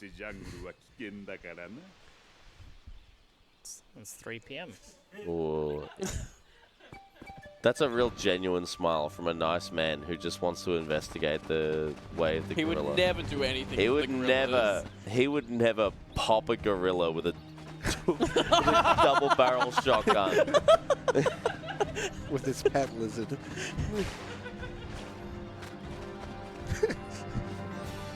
The key blade swing right at the end there as well. Very good. Yeah, to get some extra distance so he doesn't fall in the water. Yeah, if your optimal line is fast enough, you can get onto the hippo that's descending in the water before he gets too deep in the water where you won't be able to land on his back. Yeah, and then you have to go back around again to. It doesn't let you climb up. I want to help them because Yeah, Tarzan. gets told off here because he brought outsiders into the sort of sacred sanctuary of the gorillas, which it happens in the film as well. Good film as well. I went back and watched it recently. Maybe you need a tier list this time. All the movies that are in this game. And Disney movie. That's not a bad idea. All right. yeah, like just the Agrabah worlds. is at the top. You're a big Aladdin fan? I'm a big Aladdin Yeah. fan. The movie's great. So The world's I like not. Nightmare Before Christmas. I haven't. Oh, the world's terrible. Yeah. I haven't watched Aladdin again recently, but yeah, maybe I Watch the should. reboots of all the ones they did recently. Dude, I'm blanking on the name. Who did the Tarzan soundtrack?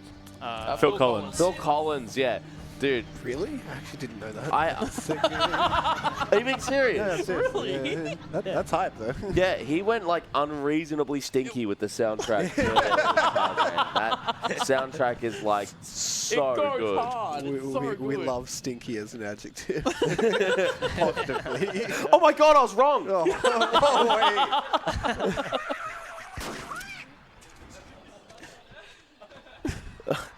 I can't believe I thought that smile was genuine.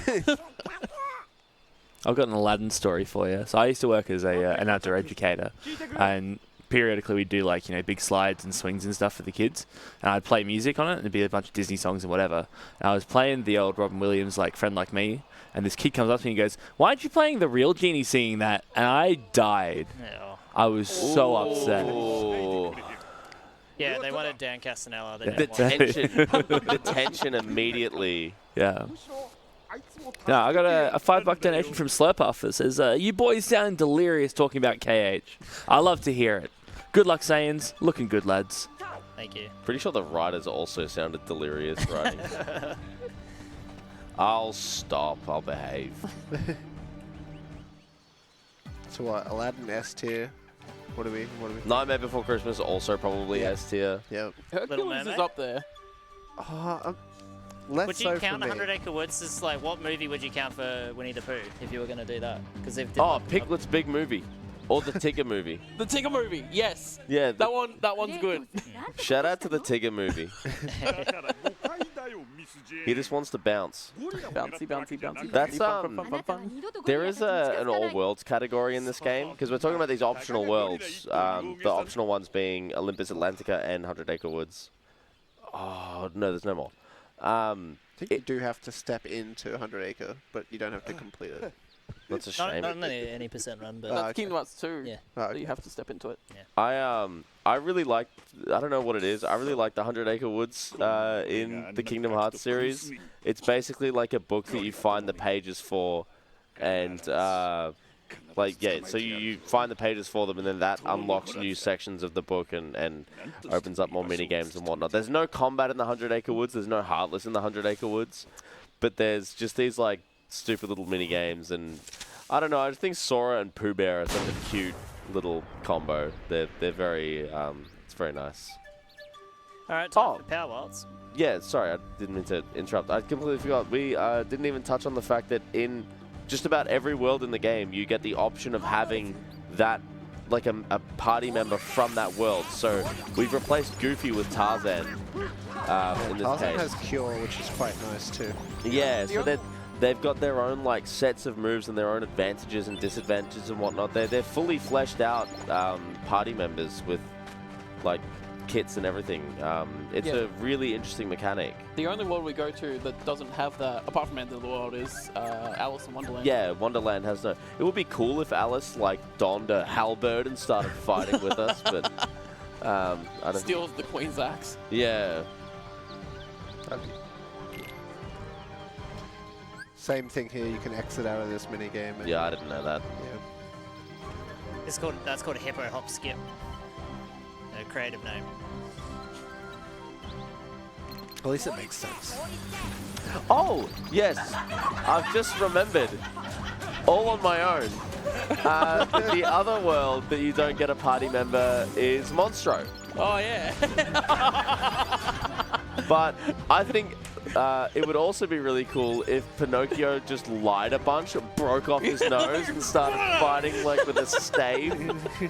I mean, to be Starts doing fair, one of Riku these, does you know? assist you in Parasite Cage 1, so I mean, you could maybe. Yeah. You have no control over I remember that generally. all on my own, by the way.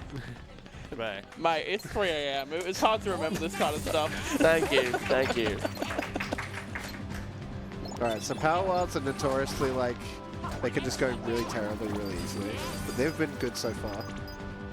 Yeah, this is a sort of volatile part of the run where you can just randomly lose a bunch of time. There is also a good, or something that is very useful with the save points where if you step on the save point, it will heal you. Yeah, and refresh your MP as well. Yeah, you get all of your... It removes the orange bar though, just to be... Yeah. Which is a nice, interesting little touch. And I just realized, you may have noticed through Power Wilds, at some point we got Blizzard. Yeah. And Blizzard Yeah, is... Yeah. Perfect example of what I was talking about, yeah. Yeah, Blizzard is a AoE, well not AoE attack, but it has cone. Like a yeah, it's shotgun. yeah. Yeah. Like a certain character. Is it not like a shotgun No, You're effect? not wrong. It is. But it's really, really good for Power Wilds because you're trying to attack multiple enemies and do as much damage to multiple enemies in a short period of time. So just there, Saiyanz did like, he stepped back to try and get them all like lined up in front of him to cleave them better. Oh, nice job, Taz. That fight went significantly Yeah. better, yeah. It still could have been faster still, but it was Yeah, that's acceptable. it can be quite random with the behavior of. Yeah. Sometimes Power you'll ups, get amazing Power Wilds, Yeah. sometimes you'll have the one of the second last and room, that's so. tried and true pretty much in all the Kingdom Hearts games. Whenever you see power ups, they're usually quite frustrating. So yeah, Saiyanz taking a detour there to heal. That, I guess at face value, that could seem like time loss or potentially not worth it. But I've seen a run where Saiyanz forgot to do that, and the consequences were significantly worse than if you just spent the time to go and heal. And yeah, you have to go into that tent anyway, so you may as well take the half second to roll onto the save and then roll out again. There's no reason not Because to. yeah, you want fire and well, you might not do fire in this fight, but sometimes you can. Usually fires happen when it's close to death. I love the AI in this. That was terrible. Also, Sabor can jump into the the woods. Like that. Like, yeah. Kind of scared for my health at the moment. Are you one hit away? I'm actually not sure. I didn't realize fire only costs half an orange bar. That's Yeah, it's crazy, That's yeah. wild. Okay. Not the best, but we're through it. Didn't die, Yeah. and only jumped away once. There's like a very, very small window in getting the parry at the very start of the fight. He just wants to go aggro and jump around non-stop. Yeah, and as Sayo said earlier, it's like really low to the ground, so getting those combos is quite difficult. So we just got White Fang. This is our second bit of equipment that we're going to equip in the run. Obviously, it increases our strength. Yeah. Don't sell it. Don't sell it. No. Don't sell White Fang. I've never done that before. Not just that, if we don't equip White Fang, we lose astronomical amounts of time as well because of our strength is so low at this point. So yeah, Jane is being kidnapped by Clayton, Face. question mark. Face.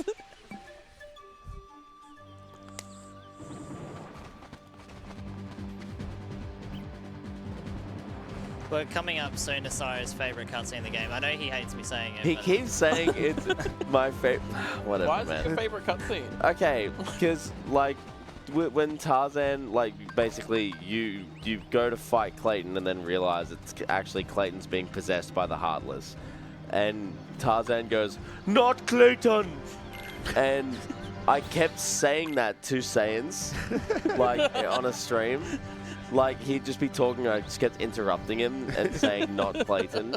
And he was like, "Oh, you really like that cutscene?" And I was like, "Not really. Like, I'm kind of indifferent on it, I guess." And now he's just perpetuated this heinous defamation that it's my favorite. Oh my Oh, god. Okay. yes. Hello. Trying to get this Alright, so hair-looking thing. this boss, I don't know if you want to call it that, the Blackthroat, he doesn't have health, or it's It's a certain 10 hit, hits, yeah. it's a couple of amount of hits, yeah. I reckon I was locked on there, onto the fruit, and I just switched targets. That's why I went so weird. Alright, I need to remember equip White Fang. I have not done that yet. Alright. Done.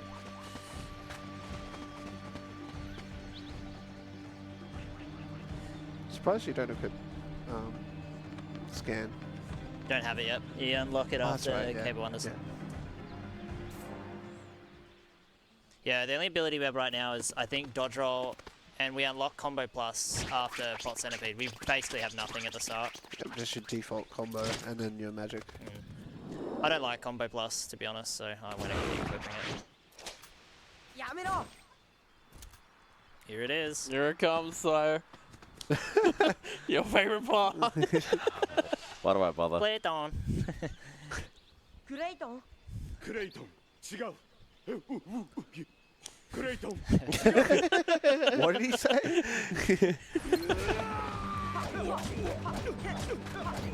So there's like 2 phases to this fight. It is to basically. If you notice, I didn't get the finisher there, so I had to do 2 extra empty hits. So a finisher really does mean a lot in this run. It's the value of 2 to 3 hits. So getting finishers is really important, and that's going to be a big factor in this fight. Now he gets his invisible lizard. Yeah. There is an animation skip you can do in this fight. It is, you're walking on dangerous waters if you're going to try and do it in this version. You can soft lock your game. And even now, I actually can still soft lock my game here. This is one of the only scary parts of the run that can be bad for the marathon. So let's hope we get past it. Do you have a save you could load if it does? Let's just hope it doesn't.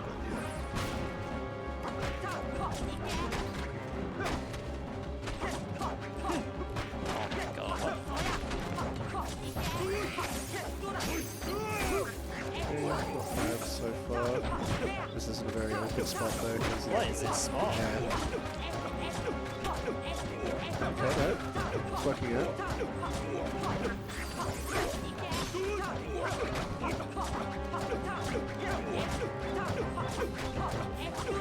Nice. Yeah. That was a pretty clean fight, all things considered. Yeah, it was pretty, like, I just guessed that finisher. I was like, yeah, that feels right. And I just, like, let's throw it out there. I could have just knocked him really far away, but... Yeah, even without scan, you do get a sense for, like, how much damage you're doing, unless, you know, you get an abnormal amount of crit hits, and then you're like, wait, what?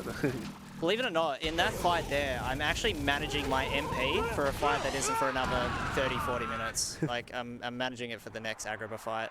Because we've actually accumulated orange MP on top of the blue MP. Yeah. Yeah. So, yeah, works out pretty well later on.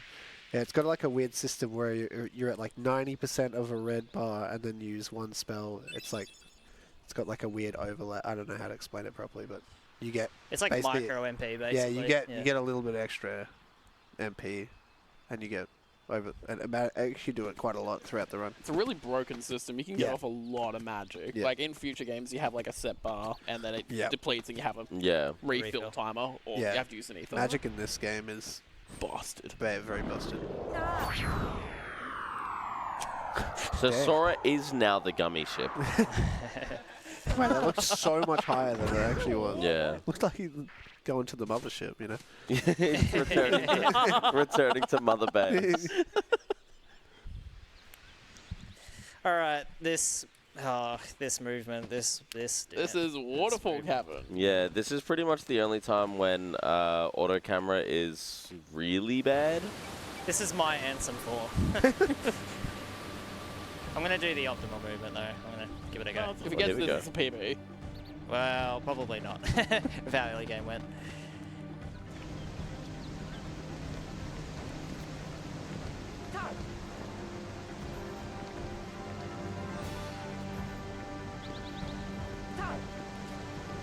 Nice. There we go. Yeah. Nice! First try. Really, really Clean, minor too. hiccup with like the re-grab on the ledge, but aside from that, that was... About as good as you could ask for, yeah. It's really unfortunate because Saiyanz made it look so easy, but that is ridiculously hard. Yeah, there's 3 different options that can happen. You either grab the right side of the ledge, you flip up and it slides him to a little to the left, he re-grabs, he flips up properly.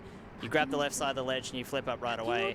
Or you hit like a weird in-between point where Sora grabs the ledge and goes, I don't like this, and he will let go of the ledge, and you physically cannot control Sora until his feet hit the ground. This is something that can happen in English and FM, but it's very rare to see it happen in other versions. Quite common here. Right. Yeah. So we're pretty much done with early game. I usually call early game. I say it ends when we're done with the second Travis Town visit. But some people debate this is the end of early game. I would agree with you. It's in between this. It's either Clayton or it's when you leave Travis Town. Yeah, because the second Travis Town trip, basically not much happens. Yeah, just just been walking. shortened because Yeah. of the glitch. Yeah, and the glitch as well. Yeah. Yep, that's right.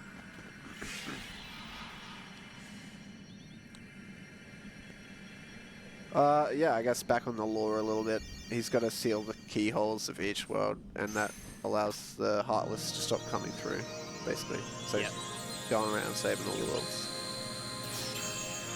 Except if you go back, the Heartless are still there, aren't they? Yes. So it doesn't make any sense.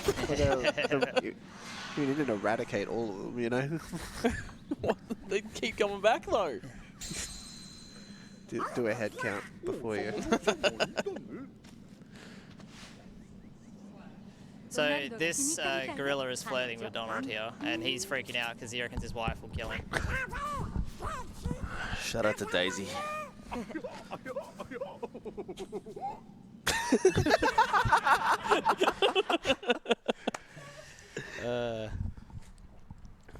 So happy J1.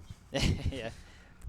Shout outs to Nitro. Yeah, English was winning, and then he sniped it right at the end with a big donation. So, yeah, like I actually prefer playing Japanese. I think it's more quirky, and like PS2 is a quirky version, so I want it to be as quirky as possible. I was a bit nervous about doing commentary for this run, obviously, because it's 2 hours and 15 minutes of not very much audible dialogue. But yeah, the couch has been great, so appreciate it. Thank you. Shout out to the couch. Shout out to the Yeah. couch. Shout outs to us.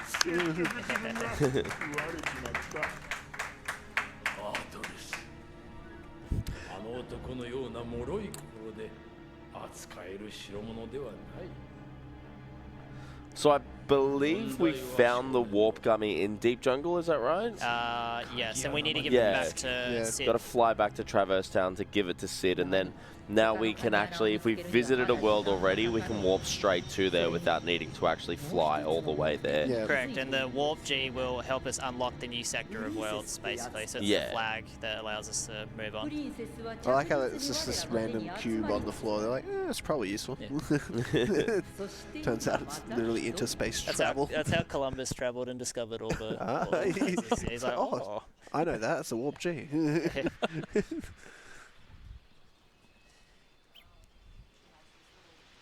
All right, sweet. So a little bit of downtime coming up here. This is probably the most downtime you'll see in the run, excluding cutscenes, of course. If we're talking physical gameplay, this is probably the most mellow part. But because we kind of did a lot of navigating and ticking of checkboxes earlier in Travis Town, when we get back to the world, it's going to be very quick. We're going to be out of there in no time at all. That is also the first time we get a new keychain. Because you don't actually get new key blades, you only get a little keychain that transforms the shape and like stats of your weapon. Yeah, you don't get one in Wonderland until you get a White Trinity, I think, and it gives you a chest that gives you Lady Luck. Yeah, which is quite good. Do you use it in this run? No. We don't use Takes Divine too long. Rose, Lady Luck, Metal Chocobo. You use Wishing Lamp and then Fairy And we Heart? don't use the Wishing Star one as well, which is a pretty unique one to be able to Do you find. get Oblivion in the end? No, we'll get to that later, but in English we do, and in Japanese we don't. Right. Okay. Yeah, and the Oblivion route is actually a new development. Oblivion once existed, it was taken out, it was brought back in. The Oblivion route saves 15 seconds in English, so it's not major if you do it or don't. But, Oblivion has a high strength stat, that's basically what yeah, high strength stat, but you're constantly menuing in and out Oathkeeper and Oblivion, so it doesn't save as much as you think. One thing to note as well is that the different keyblades can have not only different stats, like as the fellas were talking about, like strength and whatnot, but they actually have different lengths. So you can hit from further away with, say, the Pumpkinhead, which is the Nightmare Before Christmas keyblade, versus the... Oh, I can't remember what it's called. The Heroes something or other. Heroes Crest is Kingdom Hearts 2. Yeah, from Olympus, which is like a really short, stubby one. keyblade, but it hits like really hard. Oath Keepers are pretty short as well, but that's primarily used for magic and physical attack. Yeah, it's got like a very balanced. Yeah. It's another like really sort of subtly really cool thing about this game. Very like RPG elements and everything, equipment and stuff, like just adding extra little layers of complexity. Thank God I didn't enter. I always fear that when I get So there. you actually have to run back manually here. So you have to go to Wonderland. Yeah, this is the last time in the run that we'll see like a gummy path that we've already seen before. FMHD runners will know this. Like you get a 1 minute bathroom break usually here. You just hold top middle and you can go run to the bathroom full speed and you won't take a hit for the rest of this gummy. Or I might take one hit, but it won't kill me. So yeah. Really?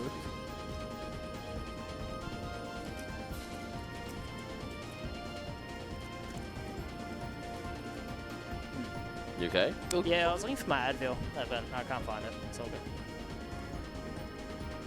We've had a $2 donation from Sora's mum that says, Sora, dinner's ready. Just to let you know who we are AusSpeedruns, a group doing speedrun events to raise money for charity. For this event, we're raising money for Game On Cancer, an initiative of Cure Cancer Australia that supports early career cancer researchers working across all areas of cancer research in the hopes that this can potentially be the very last generation to die from cancer. If you'd like to donate, go to donate.ausspeedruns.com.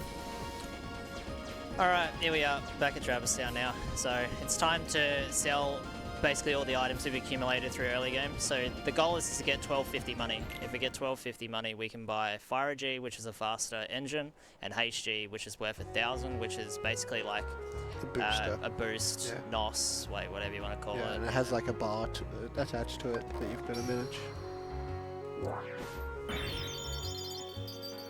But before we go and sell, we need to go to Sire's favourite postcard location and drop off the postcard in the tongue.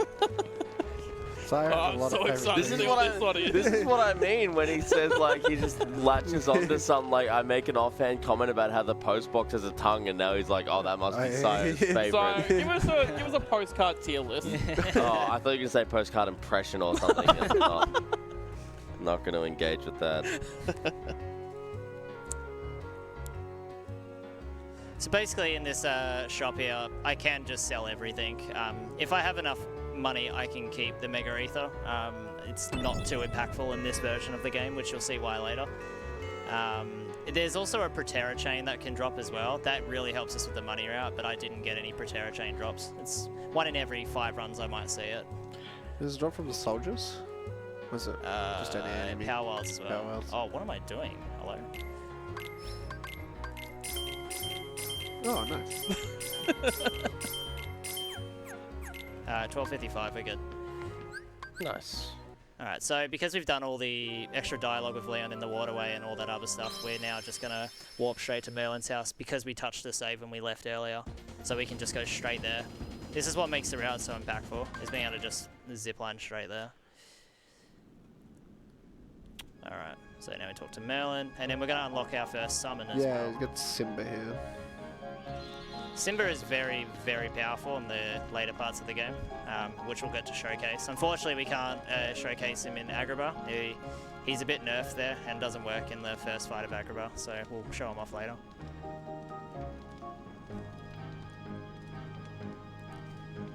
For me, this is where my early game finishes, right? Yeah, alright. Now we're in mid-game. No one uses the Simba Summon Split anymore. I think I'm the only runner in the community that still uses Simba Summon Split. Most people split when they like leave the world.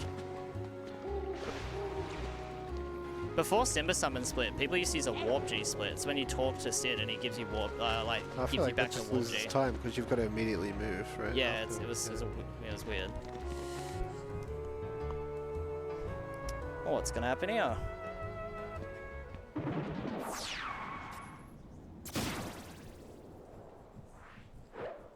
It's a nice looking sword.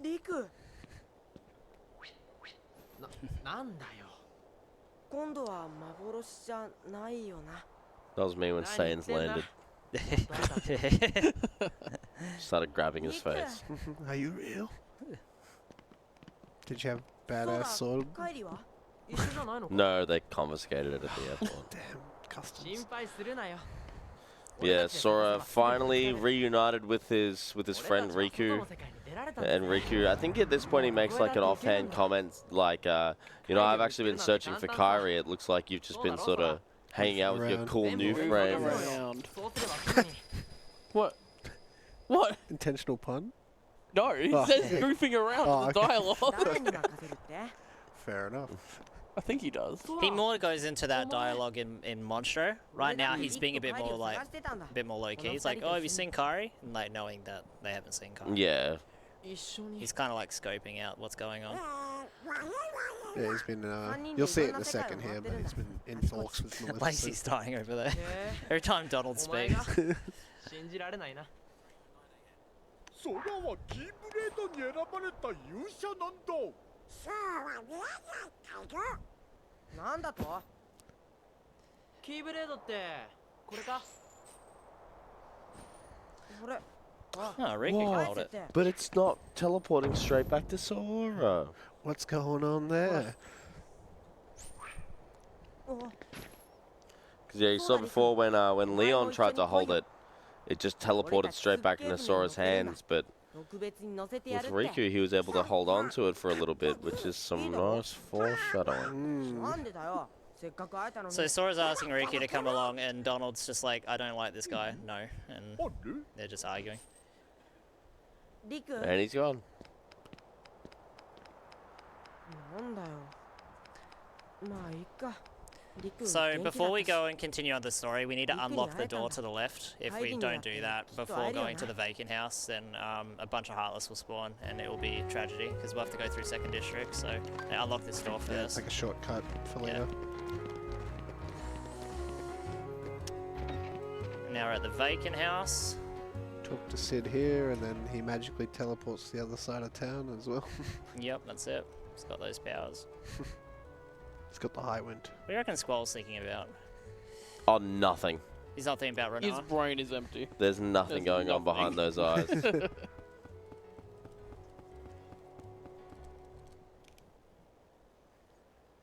ご覧私が言った通りだろうお前は必死になって Yeah, so あの子を Maleficent is 探してい basically た just saying けど like, you know, see, I あの told 子は you, ちゃっかり your 新しい friend doesn't 仲 care 間 about you を見つけて anymore. いたって He's わ already け replaced you.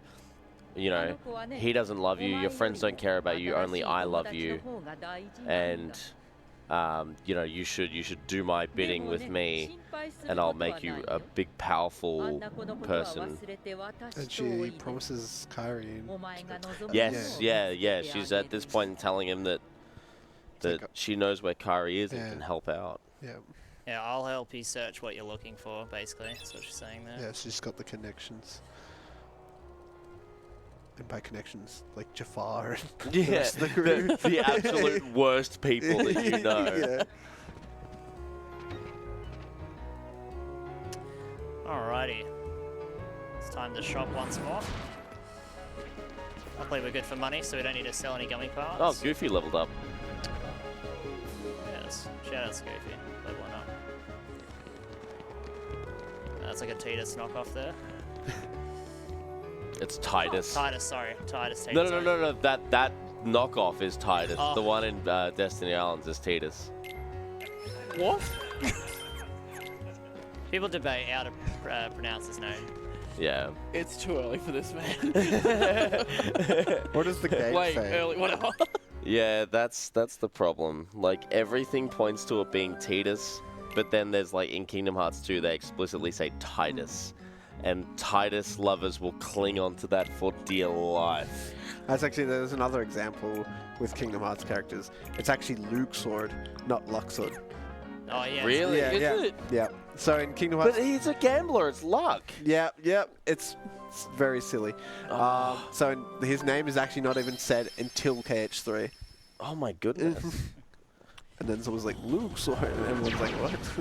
So you'll notice the Saiyans warp to Wonderland Yeah, for this is what I starting the the journey to the little warp hole. Mario. We're off to 8-1, guys. It's fast. It's faster to go from Wonderland to the warp hole than it is to go from Traverse Town to the warp hole. Yeah, even with the animation of having to warp to a Wonderland. Yeah, it just appears earlier on the straight away. Two little things to explain during this gummy that was just happening.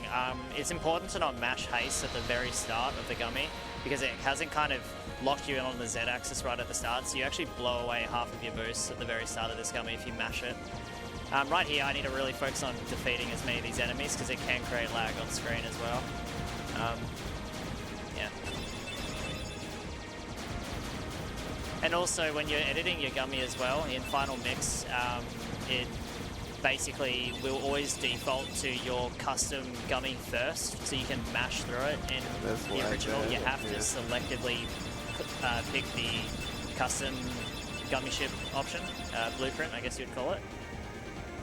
So it's important to do that, because if you don't and you blindly mash it, then you've got to like re-edit and rebuild the whole gummy again, which is quite annoying. Oh boy, Agrabah. Here we go. This is Saiyan's favourite world. It's going to be perfect. This is Saiyan's favorite. He doesn't stop talking about it. Well, I don't mind it in this version. It's a lot easier in Japanese than English, and that's why I prefer Japanese. It's all because of this world. Otherwise, the English version is easier. I don't know, there's a bit of dispute at the moment if the Japanese or English port is better. I think it just depends on if you like an early first half or an early second half. It's just, yeah.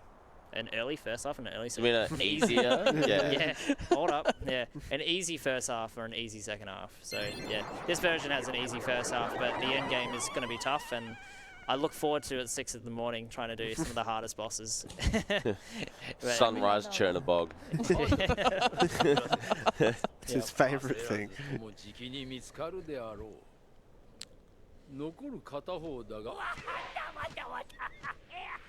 I believe this world kind of follows a similar structure to the movie as well. Not So entirely. the Japanese Gilbert Godfrey.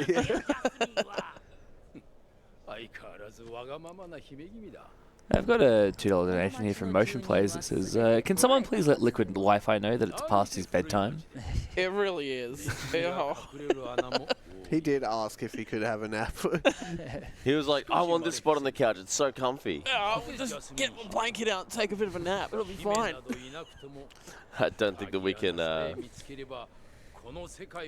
think we can be taking naps on the couch. Officially, the ruling is there is no sleeping in ASM spaces.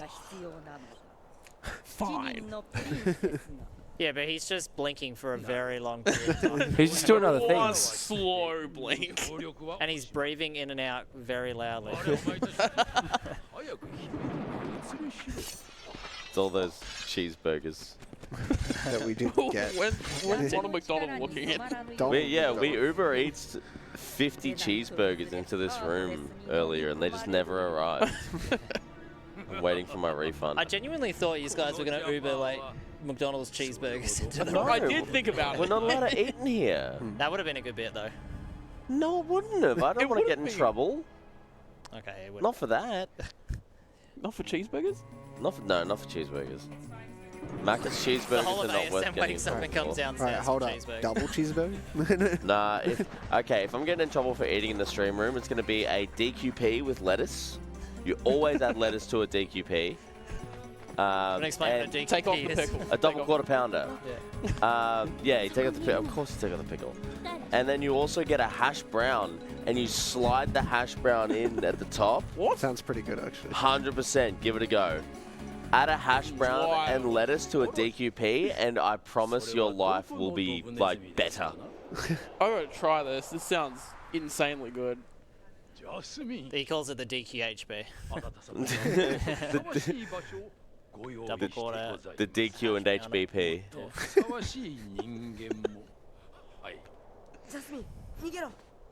So you can fight the enemies here and unlock the keyhole up the top, but because of how much time we get in the blue command menu deck, we can actually unlock that keyhole whilst Heartless is spawning in. So we're going to just go unlock that keyhole later. So this optional fire we're just skipping. I think you'll notice a weird quirkiness here as well, Japanese. So I'm going to do the command menu and it's still going to like Sora's still moving after the command. These small little details they polish up in the English release, so it's a bit less like buggy and quirky. It's a Mega Elixir, or is it different? Yeah, Mega Elixir, and then I'm going to grab the Ether here. I'm going to equip it because this fight absolutely sucks and I want the extra item. Yeah, coming up is Tiger Head, and just the theme of Agrabah in general is just all the enemies you fight are just really awkward in various ways. So like, yeah, you've got to climb up on top of the head, and you can only hit his eyes, and then you can easily fall off. And then there's bandits that can randomly snipe you from off screen. You know, they come like they have this spiral attack. Tiger Head is terrible. Yeah, it's so bad. Yeah. In this version, it's wonderful, but yeah, oh, okay. in English and Final Mix, it's more rough. You'll see why the AI is kind of broken. For some reason, I'm picturing Tiger Head is after Pot Centipede. Am I correct? Yes. Yeah, you're correct. Okay. So I want to walk here. It helps spawn them together. So I need... here they all are. So yeah, very flawless start. Now I'm just waiting for the rest to come in. There we go. So yeah, you'll see Saiyanz jumping into his spells.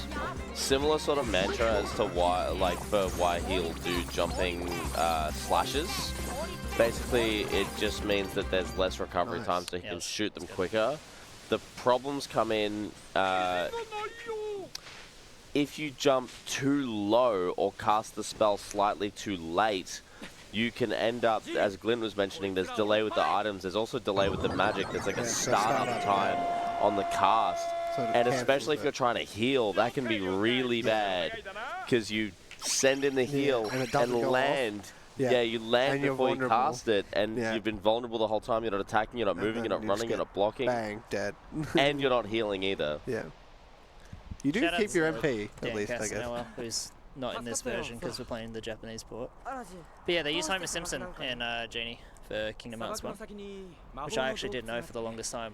I thought he did such a good job. I thought it was so close to being like Robin Williams. I thought it was a bad Genie impersonator. I thought they just couldn't get Robin Williams for like the longest time, and I was like, oh man, the Genie they got to impersonate this guy sucks. He sounds like Homer Simpson. Yeah. And then, lo and behold, it actually just was. They might be in the practice room. I know you got it. Up the Advil.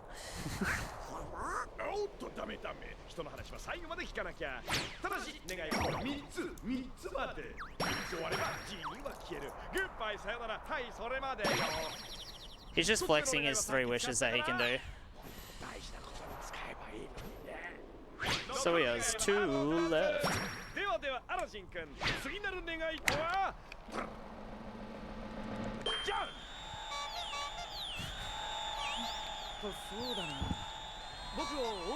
I'm so glad we got Japanese. This is so much more. This is so much more entertaining to watch. Yeah, I fully agree. We've all seen English enough, right? You know? Yeah.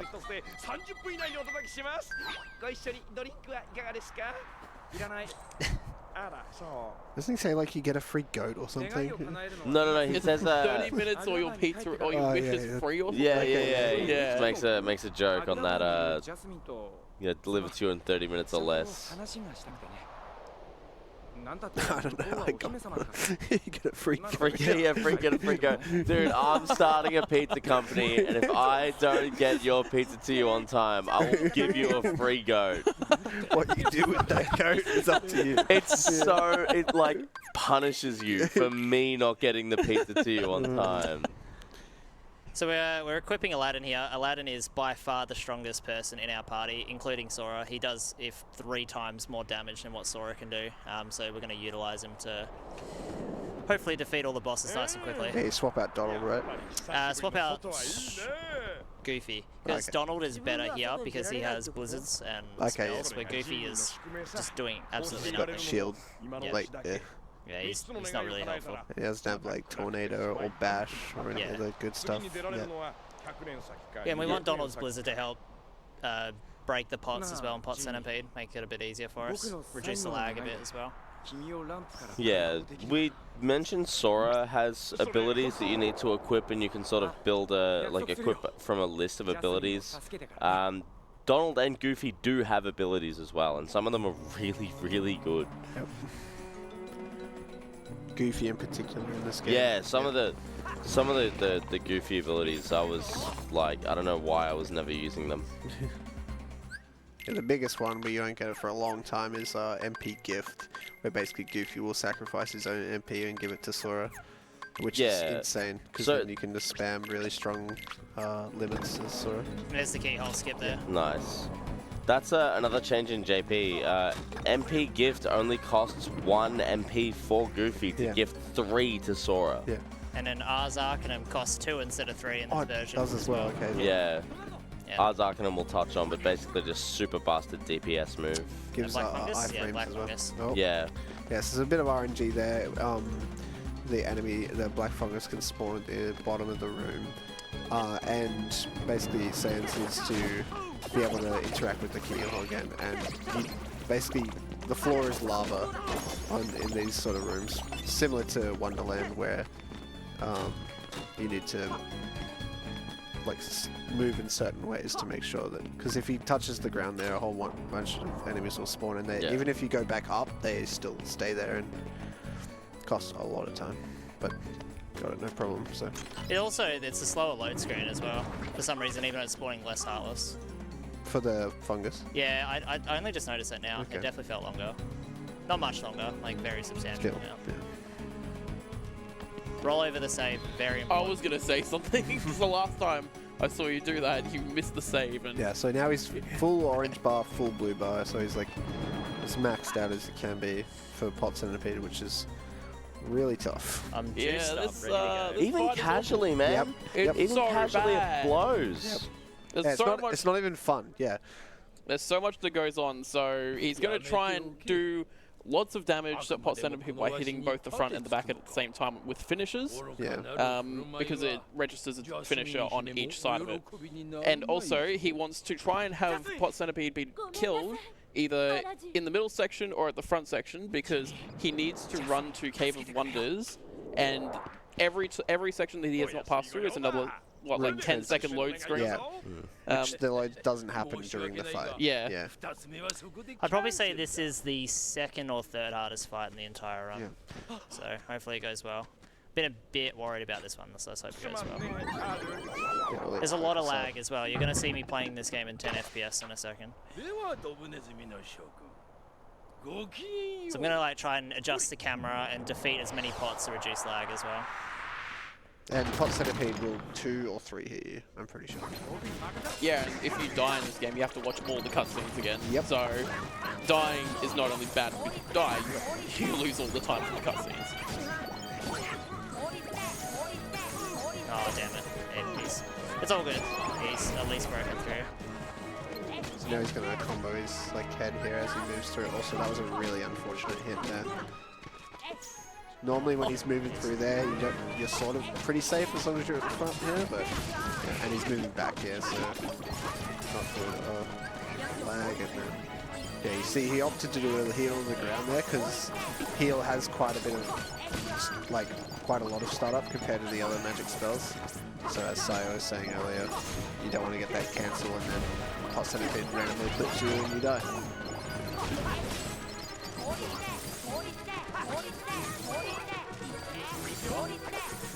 Okay. So it has 2 ends as well. So the little like antenna. You can get clipped by the back one as you're comboing the front head, and it's like terrible.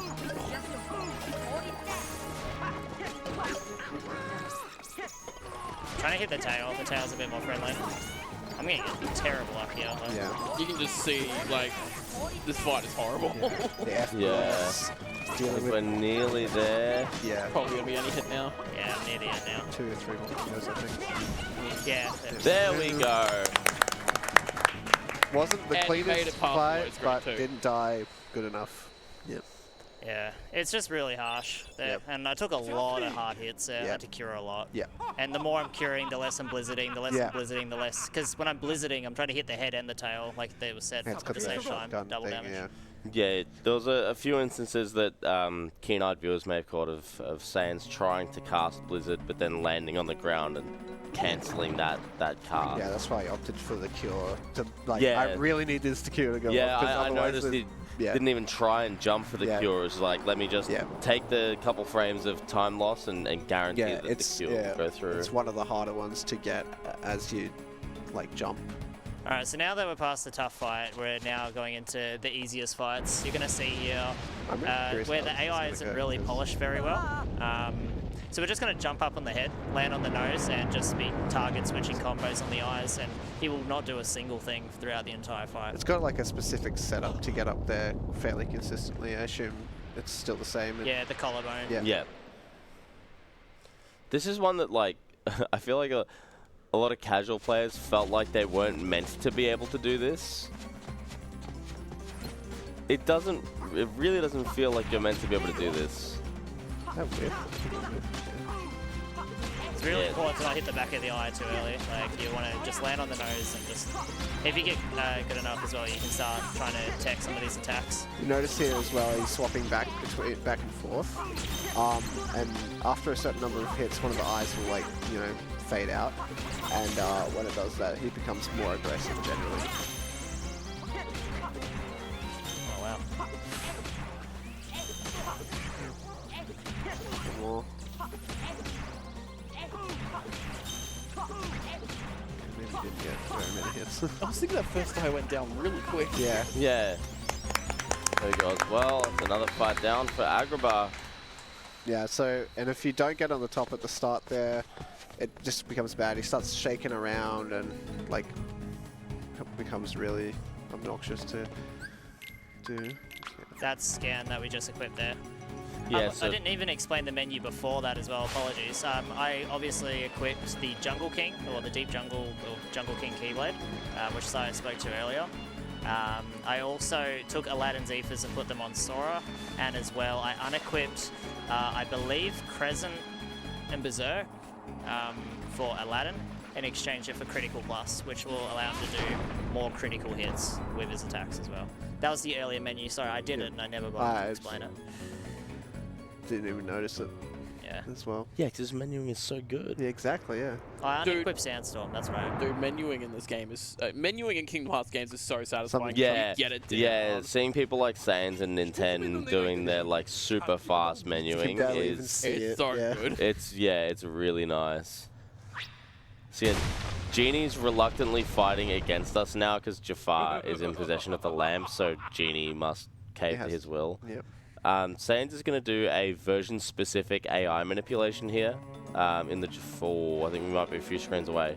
But I guess I've already started explaining it. Yeah, we're almost there, so. So Jafar, if you remember this fight casually, he shoots lasers at you, he flies around in a circle, and he casts all these spells at you, all the while Genie is like reluctantly fighting Doing you. He'll these be really like, big, he'll be like, like, white I'm things, like, coming, like, watch I'm out, coming. like, Look, please look, don't. yeah, like it's kind of cute. Like Yeah, it's a yeah. good. He's 'Cause like, he really doesn't want to do it. sorry about this, Al, and he's like punching. He's like, no, I don't want. He's like looking away, and he's like slapping. But you'll see none of that if, assuming this is done correctly. Basically, Jafar is going to shoot a laser. Saiyanz is going to dodge roll it, and the AI will dodge it in a particular way that locks the AI into just shooting the laser repeatedly. Yeah, which makes him stay on the platform. Yeah. You don't have to chase him around and you just whack him to death. Which is a super frustrating fight. Yeah. This is why this version is sort of, as Saiyanz briefly mentioned, it's got like an easier early game in exchange for a harder late game. I say easier because it can still be difficult. Pot Centipede still exists. And these things aren't given to you. You have to do these like So manipulations it's a and bit whatnot. easier for you. Yeah, it's the trade-off is sections like Agrabah are a bit easier, and then later sections we mentioned Chernobog becomes a bit more difficult for reasons we'll touch on when we get there. Yeah, so we'll let Saiyanz show off this fight. So the determination of how fast this fight goes is all dependent on Aladdin. Yeah. Aladdin, once again, is our most powerful asset in every fight that we do. So if he sits down on the side, Jafar could technically get away from this. It is possible. So Let's see how we go.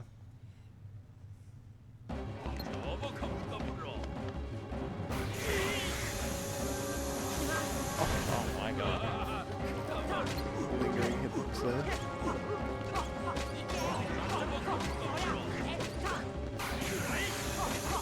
There it is.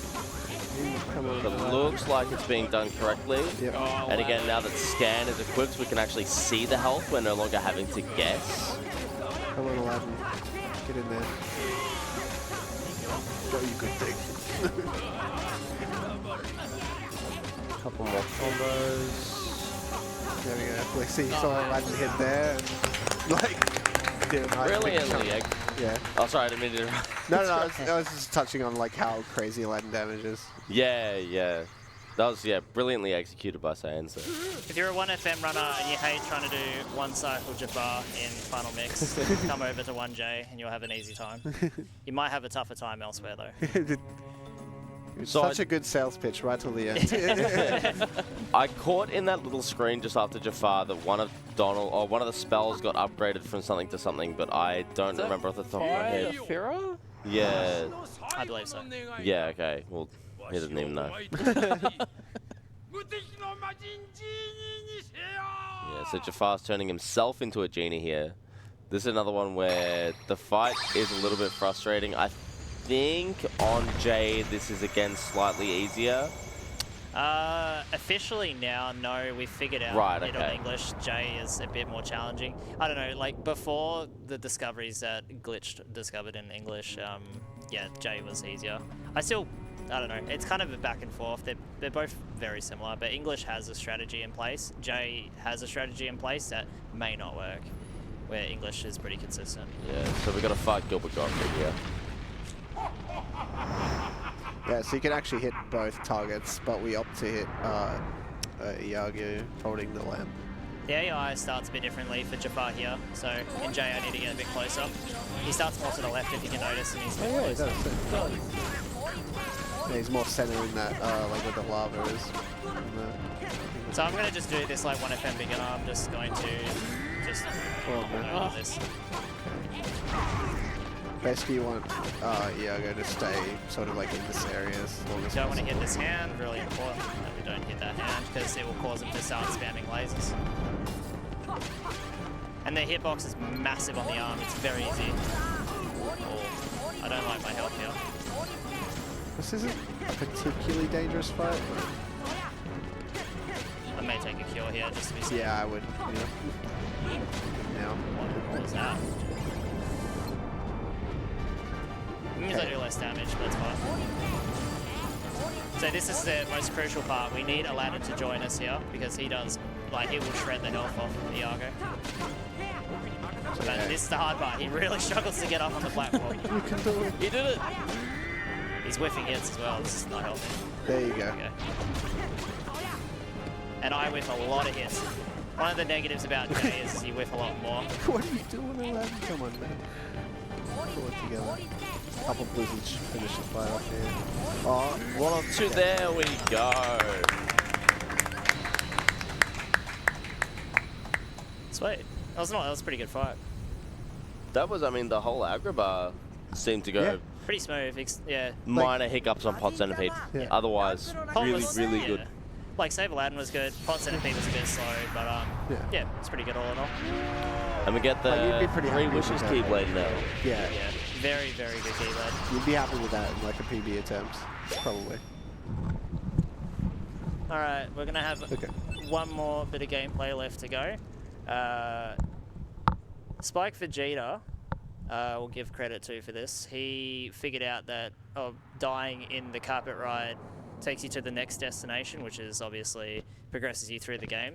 Because the reason it does is you have nowhere to backtrack to because you've just completed a boss battle, so it's not going to And make yeah, I think it all collapses and stuff. yeah, like that. exactly. It would break the logic of what's going on. Yeah. So if you die, it will allow you to progress onwards So Spike Vegeta, I believe, discovered that, and he may have figured out you can do it in beginner mode as well, but I mean, we're not playing beginner mode here, but yeah, shout out to him. Oh, you can do it. You can do it in beginner. Yeah. He's the godfather of Kingdom Hearts speedrunning, I call him. He started running in 2006, and he still plays it today, so shout out to Spike. And a fantastic member of just the community at large for many different games as well, not just Kingdom Hearts. Yeah. Yep.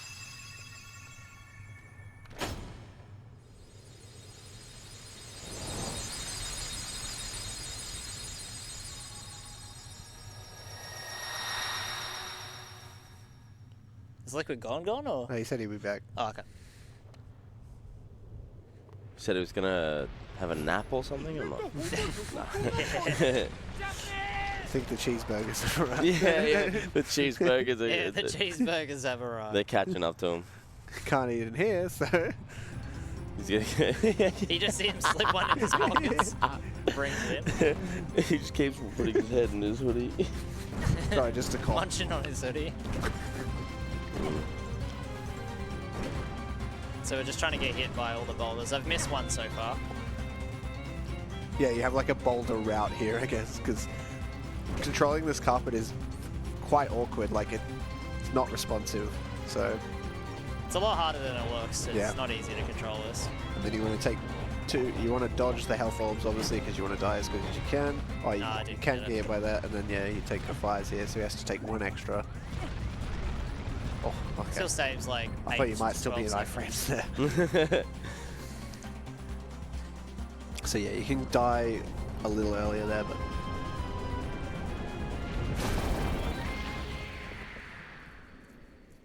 Alrighty, cool. So I got a bit of text dialogue, and then we have like a bunch of cutscenes afterwards. So if there's any readouts you'd want to do, Noops, yeah, you're more than welcome to.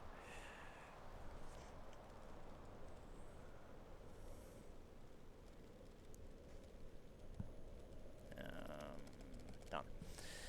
Noops? Yeah, cruising. Sorry, no, I completely spaced out there. I noticed. Oh, Liquid's back. Hey, yeah, we're AusSpeedruns raising money for Game On Cancer this year at ASM2024. Charity funding early career cancer researchers, working across all areas of cancer research to hopefully make this the very last generation to ever die from cancer. If you'd like to donate, you can go to donate.ausspeedruns.com. And while you're there, check out our awesome donation incentives. We got several going over the course of the marathon, although we're coming up very close to the end now. We're in the final day. The next one coming up is Plate Up to name the restaurant. The Lumpy Pumpkin is winning by a massive amount. It's storming home, $234. The next closest is Hindley Street Macca's at $52. The correct winner, in my opinion. But we've also got a donation incentive called Crowd Does Race, for races in quotation marks there, for Call of Duty Modern Warfare 2 to bring us home for the end of the marathon. That is about 40% of the way through. So if you want to get the crowd to do the snowmobile race, chuck some money in. You got all day today to do it. I actually have no idea how that incentive works, and I've watched a lot of their runs. So. Me neither. Yeah, I'm very excited. I'm debating a bathroom break shortly. I'm umming and ahhing it because it's like, kind of need to go to the bathroom, but like, do I wait for a later? It's alright. Simon knows what to do. He took over from her club who last night. It went great. I've played this before. Yeah, I'd send in Liquid far sooner than I would send in me. I'd probably send Glint first. We've got one person who's ran Kingdom Hearts 1 original, one person who's actively running Kingdom Hearts, and someone who hasn't run Kingdom Hearts 1 yet. So I guess the issue is I've never done JB controls. Yeah, so yeah, but Sayo funny. You know what? I like that argument. I should be able to make it back on time. It's quite a stack of cutscenes, but we'll see. I know how to roll. That's the same button. Yeah, Chris, did you know that if you're in Australia and you donate $10, you get added into the draw to win a prize automatically? We've got 5 different game bundles on Steam available for you to win. If you go to prizes.ausspeedruns.com, you can check them out and see what you could possibly be taking home. And while we're still chilling around, I think it's a good time to express a bit of gratitude to our main sponsor, MSI, for sponsoring ASM 2024. MSI Computers stands as a global powerhouse in gaming and content creation, reaching across more than 120 countries. Renowned for their cutting-edge products, including laptops, desktops, graphics cards, monitors, motherboards, peripherals, and more, MSI works closely with the gaming community to optimize product design, embodying their commitment as a true gaming brand. Motherboard in my tower is an MSI one. It's a fun little fact. Are these computers from them? Yeah, the little, they're like these little compact PCs that we have that we could be running Kingdom Hearts on, but instead are running it on a 20-year-old Sony unit. The only way to run it. Yeah, that's right. Yeah, we could be skipping cutscenes. We could be You're playing at 60 Well, I mean, we can skip FPS. them in this one too now. true. That is true, yeah. So this is a power-up chest, very important. Oh, really? Damn, nice. I feel like that's not there, not in other versions. But could be wrong. I think it is. Okay. I think it is. I can't remember too well. I think you do grab it in Proud and Standard and FM, so yeah, I think that might be accurate. I'll more than likely try to commit to the bathroom break here, coming up. But I should be back in time. It's about 3 minutes of cutscenes. I think it's 3 minutes and 25 seconds of cutscenes, so I should be able to navigate to and from in time. I'll leave the couch to So coming up, chat in that meantime. Monstro next? Yes?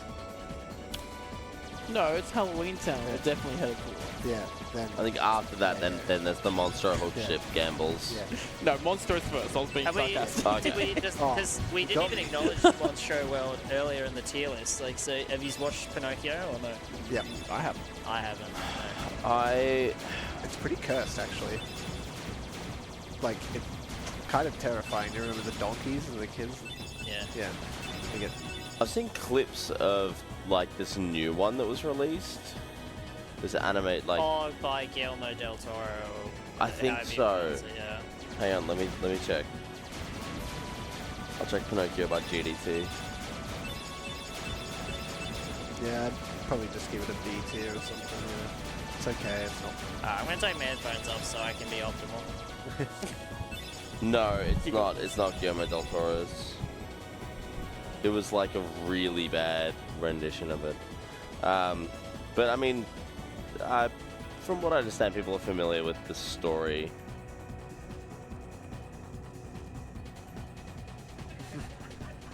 Just get Sire to mash while you go. I know. Yeah, I'm excellent at mashing. Go. Aren't you good? It's one more techniques. Two. Oh, there we go. Damn. We could have had him stuck here for like 3 minutes. Okay. Good luck. Right, okay. You don't have to match this one. Yeah, I like my, Yeah, you're little, like, my little heart sank for a moment. Ball time. You were so ready. It's quite boring. Some weird colours on the walls and.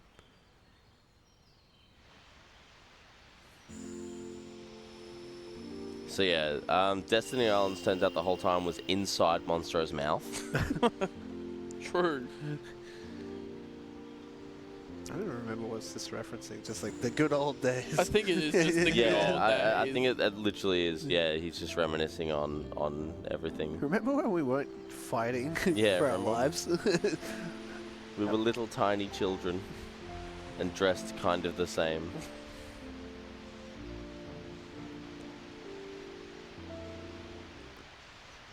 Because yeah, this is basically where the relationship between Sora and Riku starts to really, really deteriorate. The villains have convinced Riku that the only way to save Kairi, or actually I believe they've extracted her heart or something. Yeah. So she's in like a coma right now, and Yeah. so that's why we're going to and you'll encounter Riku in here because he thinks there's some special thing with Pinocchio, right? Because he's like, how does that work? How does he have a heart but he's a puppet? So he's thinking they can steal that like technology. Yeah. and get Kairi back. Imagine she comes back up wire, but she's got like Pinocchio's conscience. She's still like her like normal like little girl, and she's like, I want to be a real boy, Geppetto. Her nose starts growing. Like, what's happening?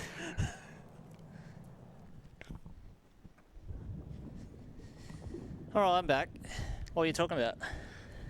Just how Destiny Islands exists in Monsters story, now. definitely. Yeah, the actual story that is definitely what's occurring right now.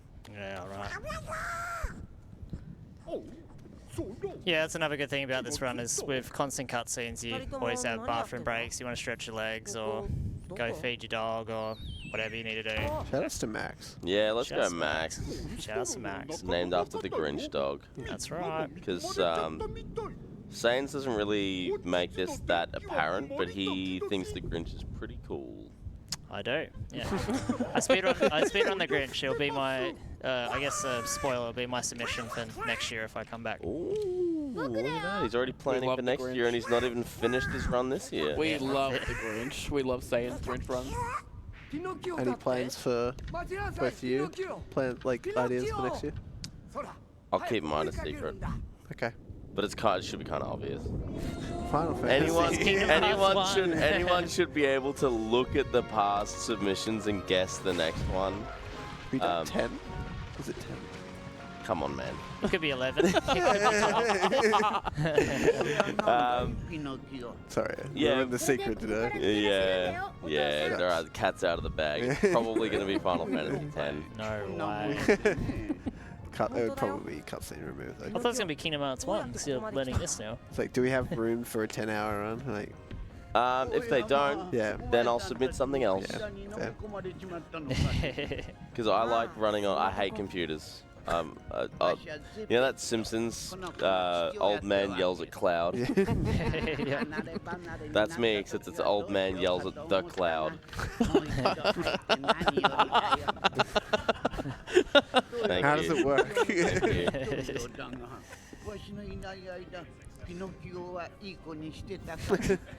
Oh, but yeah, I do love the MSI computers that have been provided. Their cloud services are the best. I don't like my they have them. computer at home that contains no MSI parts, unfortunately.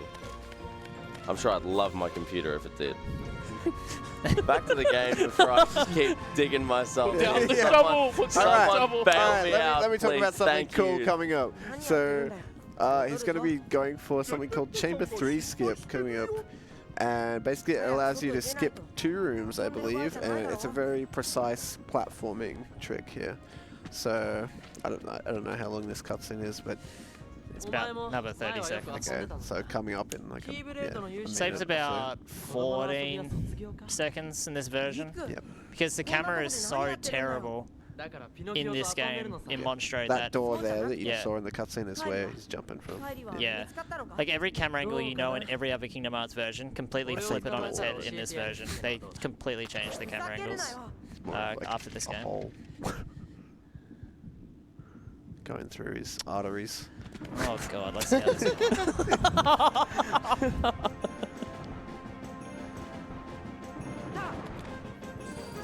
Hey, Oh, Got I've it. seen the There we camera. go. That's Nice. terrible. that is very tricky. And it's even particularly more tricky in this version. because the camera is Yeah. that bad. Yeah. I'm surprised I got that, to be honest. Yeah, no, Yeah. that little bit of 5 minutes of practice before. Couldn't do an air combo at the start of the run, and then all of a sudden I can do Chamber 3. Yeah. So yeah, this place is kind of like a maze. If you remember playing through it casually, yeah, very much a maze. Yeah, they all like link in and stuff like that. 6 Yeah. rooms total, and then you've got to climb up here, and then if you go through the wrong one, you just fall. Like if you don't do that Chamber 3 skip, you just fall back down to the start, and then you have to go up through it again. You know. I ended up drawing out like a bit of a map on like MS Paint when I was playing this game casually. I think I did like, because they're just called like Chamber 1, Chamber 2, all the way to 6, and I think it Yeah. was like 3 equals 1, 2 equals, you know. Yeah. So Yeah. Once you realize that all you're doing in Monstro is running forward, like that's, it's difficult because it gives you so many options. But if you just continue to run straight from door to door, you will make it to the spot. That's pretty much what we do in the speedrun route, excluding chamber 3 skip. But like you have so many options that you're like, oh my god, like Yeah, where that's do the I go? thing. It's like you're like left or right. I don't know. Oh yeah, you quit pushing lamp. It's such a nice looking keyblade too. It's a little on the shorter side, but it does have good stats. Yeah, it's definitely one of the best in the run. I'm gonna be using it for quite a while now. It until also, Neverland. correct me if I'm wrong, higher chance to crit? I think you're right. Oh no, Wishing Star is. Some of the them crit. do have that. I'm not sure. It's not this one. No. 3 wishes. Not that, okay, yeah. No, it has some other property. Yeah. But I don't think it's too relevant. It's just got extra strength over Jungle King, so that's the big Yeah. Let's figure it out. Let's see. We'll figure it out by Googling it. So yeah, Riku is pretty much now not being very subtle about it. He is basically just saying, yeah, I'm really upset that rather than trying to help Kairi, you're just running around with that fancy Keyblade and hanging out with your cool new friends.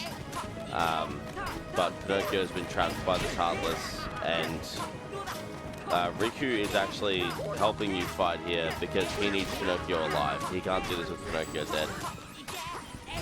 You notice I'm hitting the side of Parasite Cage.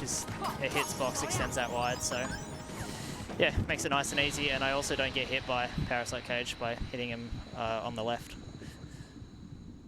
was only a somewhat recent discovery, about less than a year or so ago. I didn't know they had a recoil stat. It's a recoil stat, is it? Well, I don't know. Keyblades have a recoil Yeah, that's what I'm just looking at. And I'm like, what does that even mean?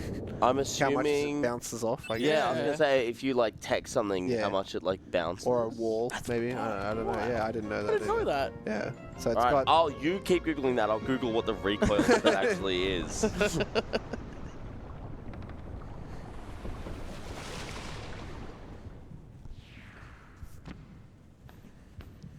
How much recoil you take upon hitting something you cannot damage. Oh, Okay. so like Yeah, anything walls. Like a from big body. big body or So a if you clank on a wall wall, or it's anything. like Yeah. how far back you go. Yeah. Okay. Didn't know that was a separate stat Yeah, for each keyblade. I thought it was the same, yeah, for everything. But I guess not. One thing you'll notice coming up here is that we're going to be doing grabbing Water Gleam early. Traditionally in the final mix speedruns, which are the more popular runs, we would leave this till later because Monstro always respawns when you revisit. In this game it can miss, so we need to grab it early. And Water Gleam is Dumbo for those, yeah, for summon. But we're yeah. also going to be doing an infamous jump very shortly. Oh, what am I doing? Oh my god. Out you go. There you go.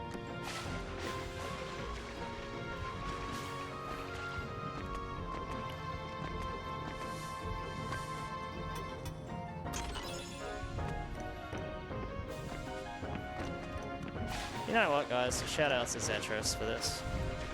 We love Zetrix. Yeah. He made this jump. Oh, cool. I did Oh. not know about that, yeah. Yeah. 30 FPS exclusive, I Ah. think. Yeah. Correct. Sounds new to Cool. me. Oh, and Rare Truffles. That is a 2-second time save on a load screen. Let's go. There's the recoil. He bounced Yeah! Let's go recoil. up. 60 recoil on the 3 Wishes Keyblade. Kingdom Hearts recoil. What keyblade has the most recoil? I kind of I'm on want it. to know. Something's just like, you hit it and you go like halfway across the screen. But obviously none of them do that much. But. I'm going to try and do an air combo at the start of this fight. It's insanely tight, but if we can get the flinch off quick enough, we can skip Parasite Cage doing an attack initially at the start of the fight. It's very difficult to do in PS2 port because 30 FPS, you've got half the frames for your inputs to be able to be registered, where in games like HD where you've got 60 frames, you've got double the window to be able to get an input registry of the optimal air combo speed, but in 30 it's insanely precise. It's near frame perfect, like Also, inputs. with the previous fight and this fight, he's trying to do like a specific timed air combo to keep him in like sort of like a stun loop. And it's not just like, you know, mash attack and you'll be okay. It's actually the timing on the air combos is quite precise. to keep the loop going. Because the more you don't get interrupted, obviously, the faster the fight. And also, I guess the people at home who can't see the controller, well, no one even in the crowd can anyways, but I'm not actually mashing these. I'm timing specific points in the animation to get optimal air combos. No. Oh my god. What happened there? Yeah, I've seen that happen before. I don't like this. Okay, dropped in for it, nice. So yeah, he's sort of dropped Need to get a the loop. flinch here. Yeah. My flinch, please. Flinch would be good. No. Nope. Okay. Oh my Oh, god. no. Okay, yeah. Can I get a flinch? Can I? There we go. Alright, so I need to go to the side. He'll make his mouth stay open for longer if I hit him from the side. Oh, all those crits in a row. Yeah. 3 crits in a row, dude. 4. Yeah. It makes a different sound effect when you get a crit. Oh, no. It wouldn't let me target switch. I was spamming L2 there. Oh, another one, right? Crit. One more. Bang, there we go. Ugh. A little bit sloppy, but Yeah, got it's through. is what it is. Alright, so in terms of recoil, which one has the highest? Looks like your heavy weapons, like your One-Winged Angel, Ultimate Weapon, Metal Chocobo, so on so, they have 90 recoil. And interestingly, Pumpkinhead, Wishing Star, Lady Luck, and Oathkeeper have 1 recoil. Huh. Oh wow, Yeah. interesting. Weird. It's like how does it- 160 and then 90. Oh, and Jungle King, sorry, Okay. and Jungle King. Yeah, 130, 60, or 90. What a bizarre stat. That's so strange. I really want to Seems make so a comparison now. Yeah. Seems so Never really unnecessary. thought about Yeah. recoil before. Neither have I, yeah. Bonk something, you see how far back you go on Yeah. each version. Hey, maybe find some skips with it or something. Yeah, Wouldn't yeah. that be crazy? Yeah, like you have to equip, the I highest always thought recoil you the have. recoil was based on the keyblade length because That's what I thought, yeah, 'cause it's because if pushing it's it. bigger Yeah. keyblade, you got to, get it further back. Yeah. All right, so we're coming up to the worst thing about grinding speedruns of this game, where the biggest RNG part of the entire run. Monstro can spawn and can not spawn, because the concept is Monstro and Hookship are flying around space. The first time you go to them, they'll make it be spawned, Yeah, they're not but when you go to static revisit, they may not be there, and that's the idea that they got. For some reason, they got rid of in the final mix release. They decided that we don't want that anymore, but Well, we'll you keep still have making Hookship, speedruns. Yeah, don't they got rid of it for Monstro, but they still had it for Hook Yeah, Ship. but they're like, oh, we'll keep letting speedrunners suffer with Hookship. Monstro is worse because you lose more time than if you were to miss Hookship, and there's a 50% chance of a good result, where with Hookship, there's a 70% chance of a good result, and it's 2 seconds less detriment time loss as well. Now, I'm not trying to take runners away from your precious PS2. Are we but missing or are we getting it? we're getting it, for sure. I'm saying we're getting the good one. Yeah, but we're not, So we're missing Monstro. no, I think we're getting it. You're going to spawn Monstro. What do you think, Liquid? We're going to miss Monstro I'm and calling a spawn miss. Hookship. I think it's a miss. But you're also going to miss Hook Ship in I'm exchange. going to get Monstro and get Hookship, I reckon. That's my prediction. Nice. We'll see if I'm right. Alright, here we go. If we get a text box, it means that we got the good result. If we don't, then it means we've lost 54 seconds. But, I mean, it's not a big deal. Alright, here we go. And it's bad RNG. So yeah, we spawn Monstro. No way we can manipulate this. When you select Monstro to go to, that is the moment that the RNG is set. It's not set at new game, it's not set at some particular flag, it's set at the moment you click warp. So there's no way to manipulate the RNG. As I was mentioning before, but on PC they do have a mod for it to guarantee Hookship every Hookship, time. yeah. That's right.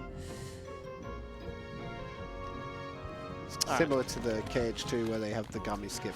Yeah, yeah. So just because it just makes all the runs better and more accessible. So I'm equipping Ray of Light now. You would normally do this in Halloween Town, but because I spawned Monstro, I now have 4 bars of MP entering Halloween Town, where if I did it in Halloween Town, I'll have 3 bars of blue MP with 1 empty slot. So I'm just giving myself an extra bar of MP, doing an early menu there. So if you spawn Monstro, it's a bit better to just menu that earlier. All right, time for Halloween Town. There is no Christmas World in KH1's Halloween Town though, unfortunately. Yeah, you can't go to Sandy Claus. No, in the second one you can. Well, you can shoot presents and which you love so to do. fun. Yeah, it's not RNG at all. To be fair, the lock, shock, and barrel fight in this game is pretty trash. Like, I like the design and look of Halloween Town in 2, but like, it's kind of a bit of a letdown. I feel like that this world in yeah, they did it better in this one. Yeah. And everything's kind of just like walls and flat plains. There's nothing you can really interact with on the surface. It's just alleyways. It's literally just straight lines. It's quite small too. Yeah, it is. It's like a little like 5 rooms. Yeah. It's very small. Like this map's small compact too, but yeah. And the platforming in this is awesome as well. Yeah. I love the base here. Oh, that's nice. Yeah. Is there a power boost up the top in this area as well? Yes, there is. So another strength up we'll be grabbing here with some minor platforming. Alrighty. I also think the Heartless designs are really good. Oh, I love and the costume change as well. I think, yeah, KH1's Heartless designs are actually the best. This is just such a good world. They're more dark and less like, they're all really colourful in the later games, you know? There we go. Nice. Yeah. There is a more optimal bit of movement I should be doing there, but I haven't chosen to learn it, and it's only existed for like 3 years, so that's my bad. Only 3 years. You basically like dodge roll into the fence, like right in behind, and it will spawn the cutscene. Yeah. Like the cutscene trigger kind of leaks out a little, but I never bothered to learn it.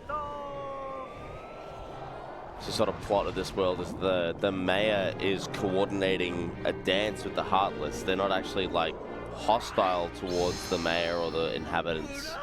I guess the sort of implication is that they may also think that the inhabitants are heartless or something. So the mayor is coordinating, or the mayor and Jack are coordinating a dance. The Heartless will do a dance, but they just aren't getting it the way that they want to. So they want to give the Heartless a heart, and they're going to make it out of like a frog. I don't remember what the others are. It's like fear, terror, yeah, it's like the loss human and emotions. despair. Yeah. Mix them all together and it makes a heart or something like that. Yeah, so they're going to try and make it hard. And Sally doesn't think it's a good idea, and Jack doesn't listen to her, and that's what he gets. And then we also see Oogie Boogie. You'll be taking Jack's ethers here too, just as because Yeah. pretty much every party member that has ethers, not necessarily potions, you grab just because you're going to be better at using them than they are. Sorry guys, I can't believe I missed this earlier, but we've got a $2 donation from Uber Eats driver. He says, hello, this is your Uber Eats driver. I'm outside with your 50 cheeseburgers. I'm sorry if they're cold, I got lost. If only Genie delivered it.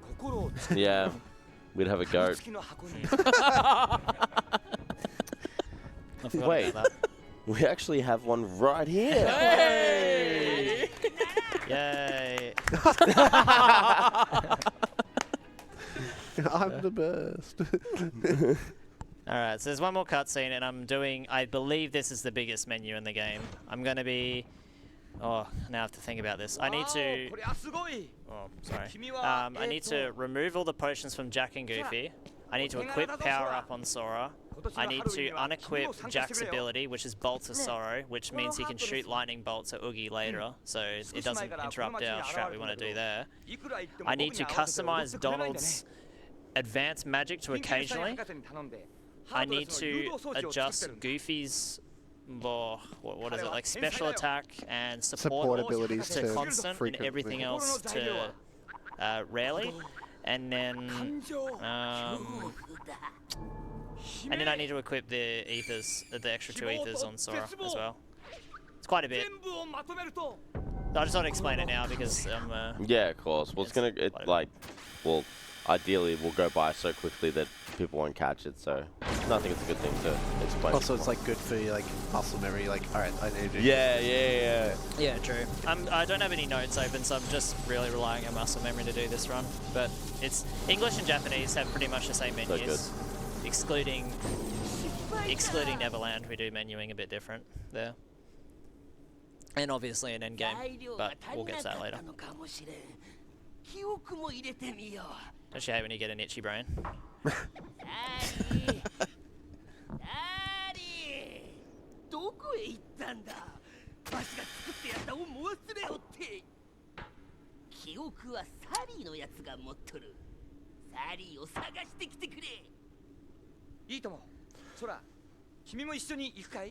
Alright. This world does also have a pretty weird quirk where... Oh, I'll actually wait. Yeah, let him do his menu, yeah. Power boost.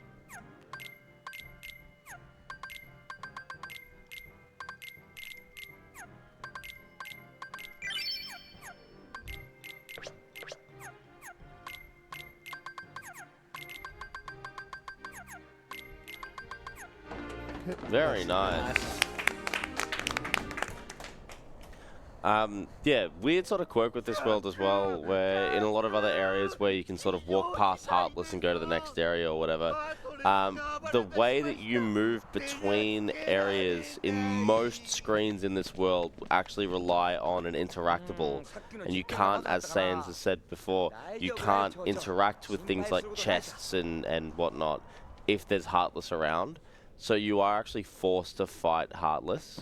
It'll be signified by blue menu and red menu and the bottom left, yeah. You have like a brief second when it's like as they're spawning where it's about to change where you still can, but otherwise, Yeah. So again, not every single door, but for example, this next area here, we basically have to fight the Heartless. There is one to skip that, which will be in a little bit. Yeah, you go through this room again. Yeah, I do a jump there to spawn these Heartless a bit quicker as well.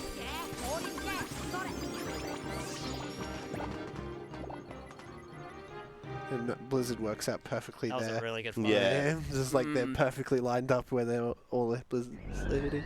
You'll notice that cutscene actually didn't load until the 547 money text fades out. That's what I was talking about earlier in Cards and Tower. In the English version, that's not really much of a problem, I don't believe. In the Japanese version, it is. Yeah, it's one of the areas where like we have to wait for the money to fade out before we can progress onwards. Where ironically in Japanese in Cards and Tower, that's not the case. In English, it is a problem. It's a weird blend between the two. There's a lot of back and forth between the two versions. They basically contradict each other, doing things better and worse. So yeah, Jack's got the final ingredient of his heart, which I believe is... Love or something, right? I don't know. It's memory. It's memory, okay. Kochi's right on it. Do you just want to jump on the mic? She's like... She's like the director. Page 17, line 37, and... She also knows Japanese, which probably helps. Yeah, which helps her as well. Sally warning, like there's just bad feeling about this, bad vibes. I think there's with the need to clear the room before you move on to the next thing. I think the black fungus in this area start to pose an issue because they're really hard. They're really slow to kill. So you, if I remember correctly, you'll actually room transition. you like exit and then re-enter. Same thing he did in Agrabah. Yeah. To try and get the spawny ones. I was not kidding. I really dislike Lock, Shock, and Barrel in this game. Oh, they're pretty bad in all of them, honestly. I don't know, King Wars 2 is pretty, at least in the speedrun, it's pretty easy. Yeah, it can go bad. Magnet It can, Dance Call. Yeah. Is it Magnet Dance Call? Is that the strat? I think it's Magnet Trinity, and then you push them in and out of Magnet. It depends on the version a little bit, but it's actually, you do the Reflect Combo Master thing into Dance Call. No way. Where you just get So Reflect has this weird property in 2 where it gives you Combo Master if you do it in like a specific way. Oh no, I know Reflect is like busted as hell in that game. I just meant like a KH2 strat that involves Reflect. No way. They do it a couple times. I'll be damned. Well, that's not a problem in 2J though. Yeah, so it sort of like teleports you forward. Yeah, sorry. No, you're right. I realised you're missing context for me, Saiyanz, and Liquid were I taking just a didn't walk pick up on forward. the sarcasm. No, we were joking about how busted Reflect is earlier, and yeah. Excluding 2J. 2J is the only exception. It's the thing about it is it just costs so little MP. Yeah. Like, and whereas every other damage. Yeah. So in this next stream, you're going to see an abuse of that blue menu to be able to access commands to progress areas. So he's going to kill these couple of heartless, but he's going to stay away from he these wants to two. be at the back. He does. If he moves forward, more will spawn. And then he's going to jump on top of the... Okay. He's going to jump on top of the gravestones. Oh no! He's going to miss the Oh. gravestone. Oh, I ruined it. Yeah. So the idea there is you hop from one to the second one there, and then you go forward towards the tombstone there, and I'm gonna redo it. Oh, okay. once I eventually kill this Heartless. I mean, it's not worth it at this point. There's more spawn at the end. Yeah, so you go jump, Oh, okay. jump, dodge roll. That was what I was meant to Yeah. do. There we go. Nice. And then as you see, they were spawning in there, but could get the reaction command before it. Yeah, it was originally like back in the day, we used to fight those ghosts. Oh, Any tombstone guesses? Oh, too late now. 5, 7, 5. it's very rare to get all three in the one spot. Yeah, and it's actually you can actually lose a little bit of time there if you get the worst RNG would be 171. I love how You have to go the back and treasure forth. chest slides when you're opening it. It's like drifting away from you. It's, once again, the funny little 1J quirks that they polish up in the English release. I didn't even consider needing to go like all the way to 1 Yeah. and then 7 and then It's back only to like 1. maybe I think- 2 seconds. Or I think something. Yeah, the best yeah. one I've seen is 666, and then the run died immediately after. Yeah, like you want them together. Yeah, so if you get like 1, 2, 3 or something, like that, it's really good.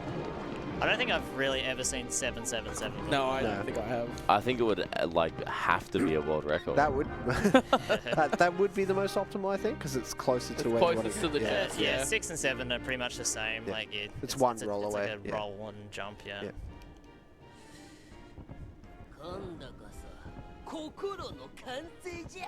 Donald's dead expression in the background. I think my favorite is Kingdom Hearts, specifically Kingdom Hearts 2 Pirates of the Caribbean World, because they just look so out of place. Yeah, like how cartoonish and how realistic. Pride Lands is pretty wacky too. Oh yeah. Get turtle in a. Yeah. What is Goofy get? Is he a bird? No. No, No, Donald's a bird. Donald's the Goofy's bird, a Goofy's turtle, the Yeah. turtle, and and Sora's the lion. Yeah. Of course. Couldn't be a duck, you know. All right, so we're coming up to RNG number Yeah, number this is the- 27 or whatever. Yeah. So black fungus can spawn in this area as well. Luckily, this is the last time where black fungus is really a problem. If you get both, it'd be pretty unfortunate. Yeah. And then you We've got the we've monster. spawned Monstrode and Yeah, Ultimate Conton. yeah, just like worst RNG. Well, the only good RNG we've gotten so far is rare truffles in Monstrode, but that's like 1 to 2 seconds of time save. Not. Or in Bandits in Agrabah. I reckon that was pretty good RNG. But that's kind of like a different thing. Oh yeah, it's not spawn RNG Yeah. really. It's just like combat RNG. Yeah. Wish my buff top could do that. I don't even have a buff top, so I don't know why I said that. This is some real 4:15 vibes. And I got black fungus. Oh, Crazy. This is- getting both is pretty rare too. This If just you see one, you screams mistook ship run, honestly. Just Yeah, it get does. all the bad I luck. like almost hope I do, just to keep the trend going. yeah, PB is probably off the tables now. Oh, yeah. I think it probably was back in early game anyways, Yeah. when I couldn't even do an air combo. World record holder, by the way. Sorry? Oh, wait, world record holder, by the way. Yeah. Yeah, I hold the world record in this game for the hard drive version, but not the DVD-ROM. Shoutouts to Swift for that. What the hell? Hey, you're getting all the different spawns, yeah. At least Black Fungus in this room is fine, because you can Yeah, walk yeah. through the gate. I was trying to throw an ether there, but I pressed down 1 too More little Saiyanz bathtub footage. Okay. times. After this cutscene here, we're gonna climb up Oogie's Manor to get up to the top, and that's where we'll be fighting Lock, Shock, and Barrel. And it's commonly referred to as community climb, where basically people found all these different sections, and we've kind of like amalgamated it together to like get up to the top most optimally. It was a very beautiful time. Yeah. It was just like I everyone remember coming it together. so well. Yeah, It was so everyone- absolutely awesome. Cooking like, oh, he can actually do, yeah, like you see he did that Oh keyblade my swing. lord. So What's he's the lucky. camera? Okay, well actually I'll let him focus up for a sec, but because when the enemies are out, yeah, like that.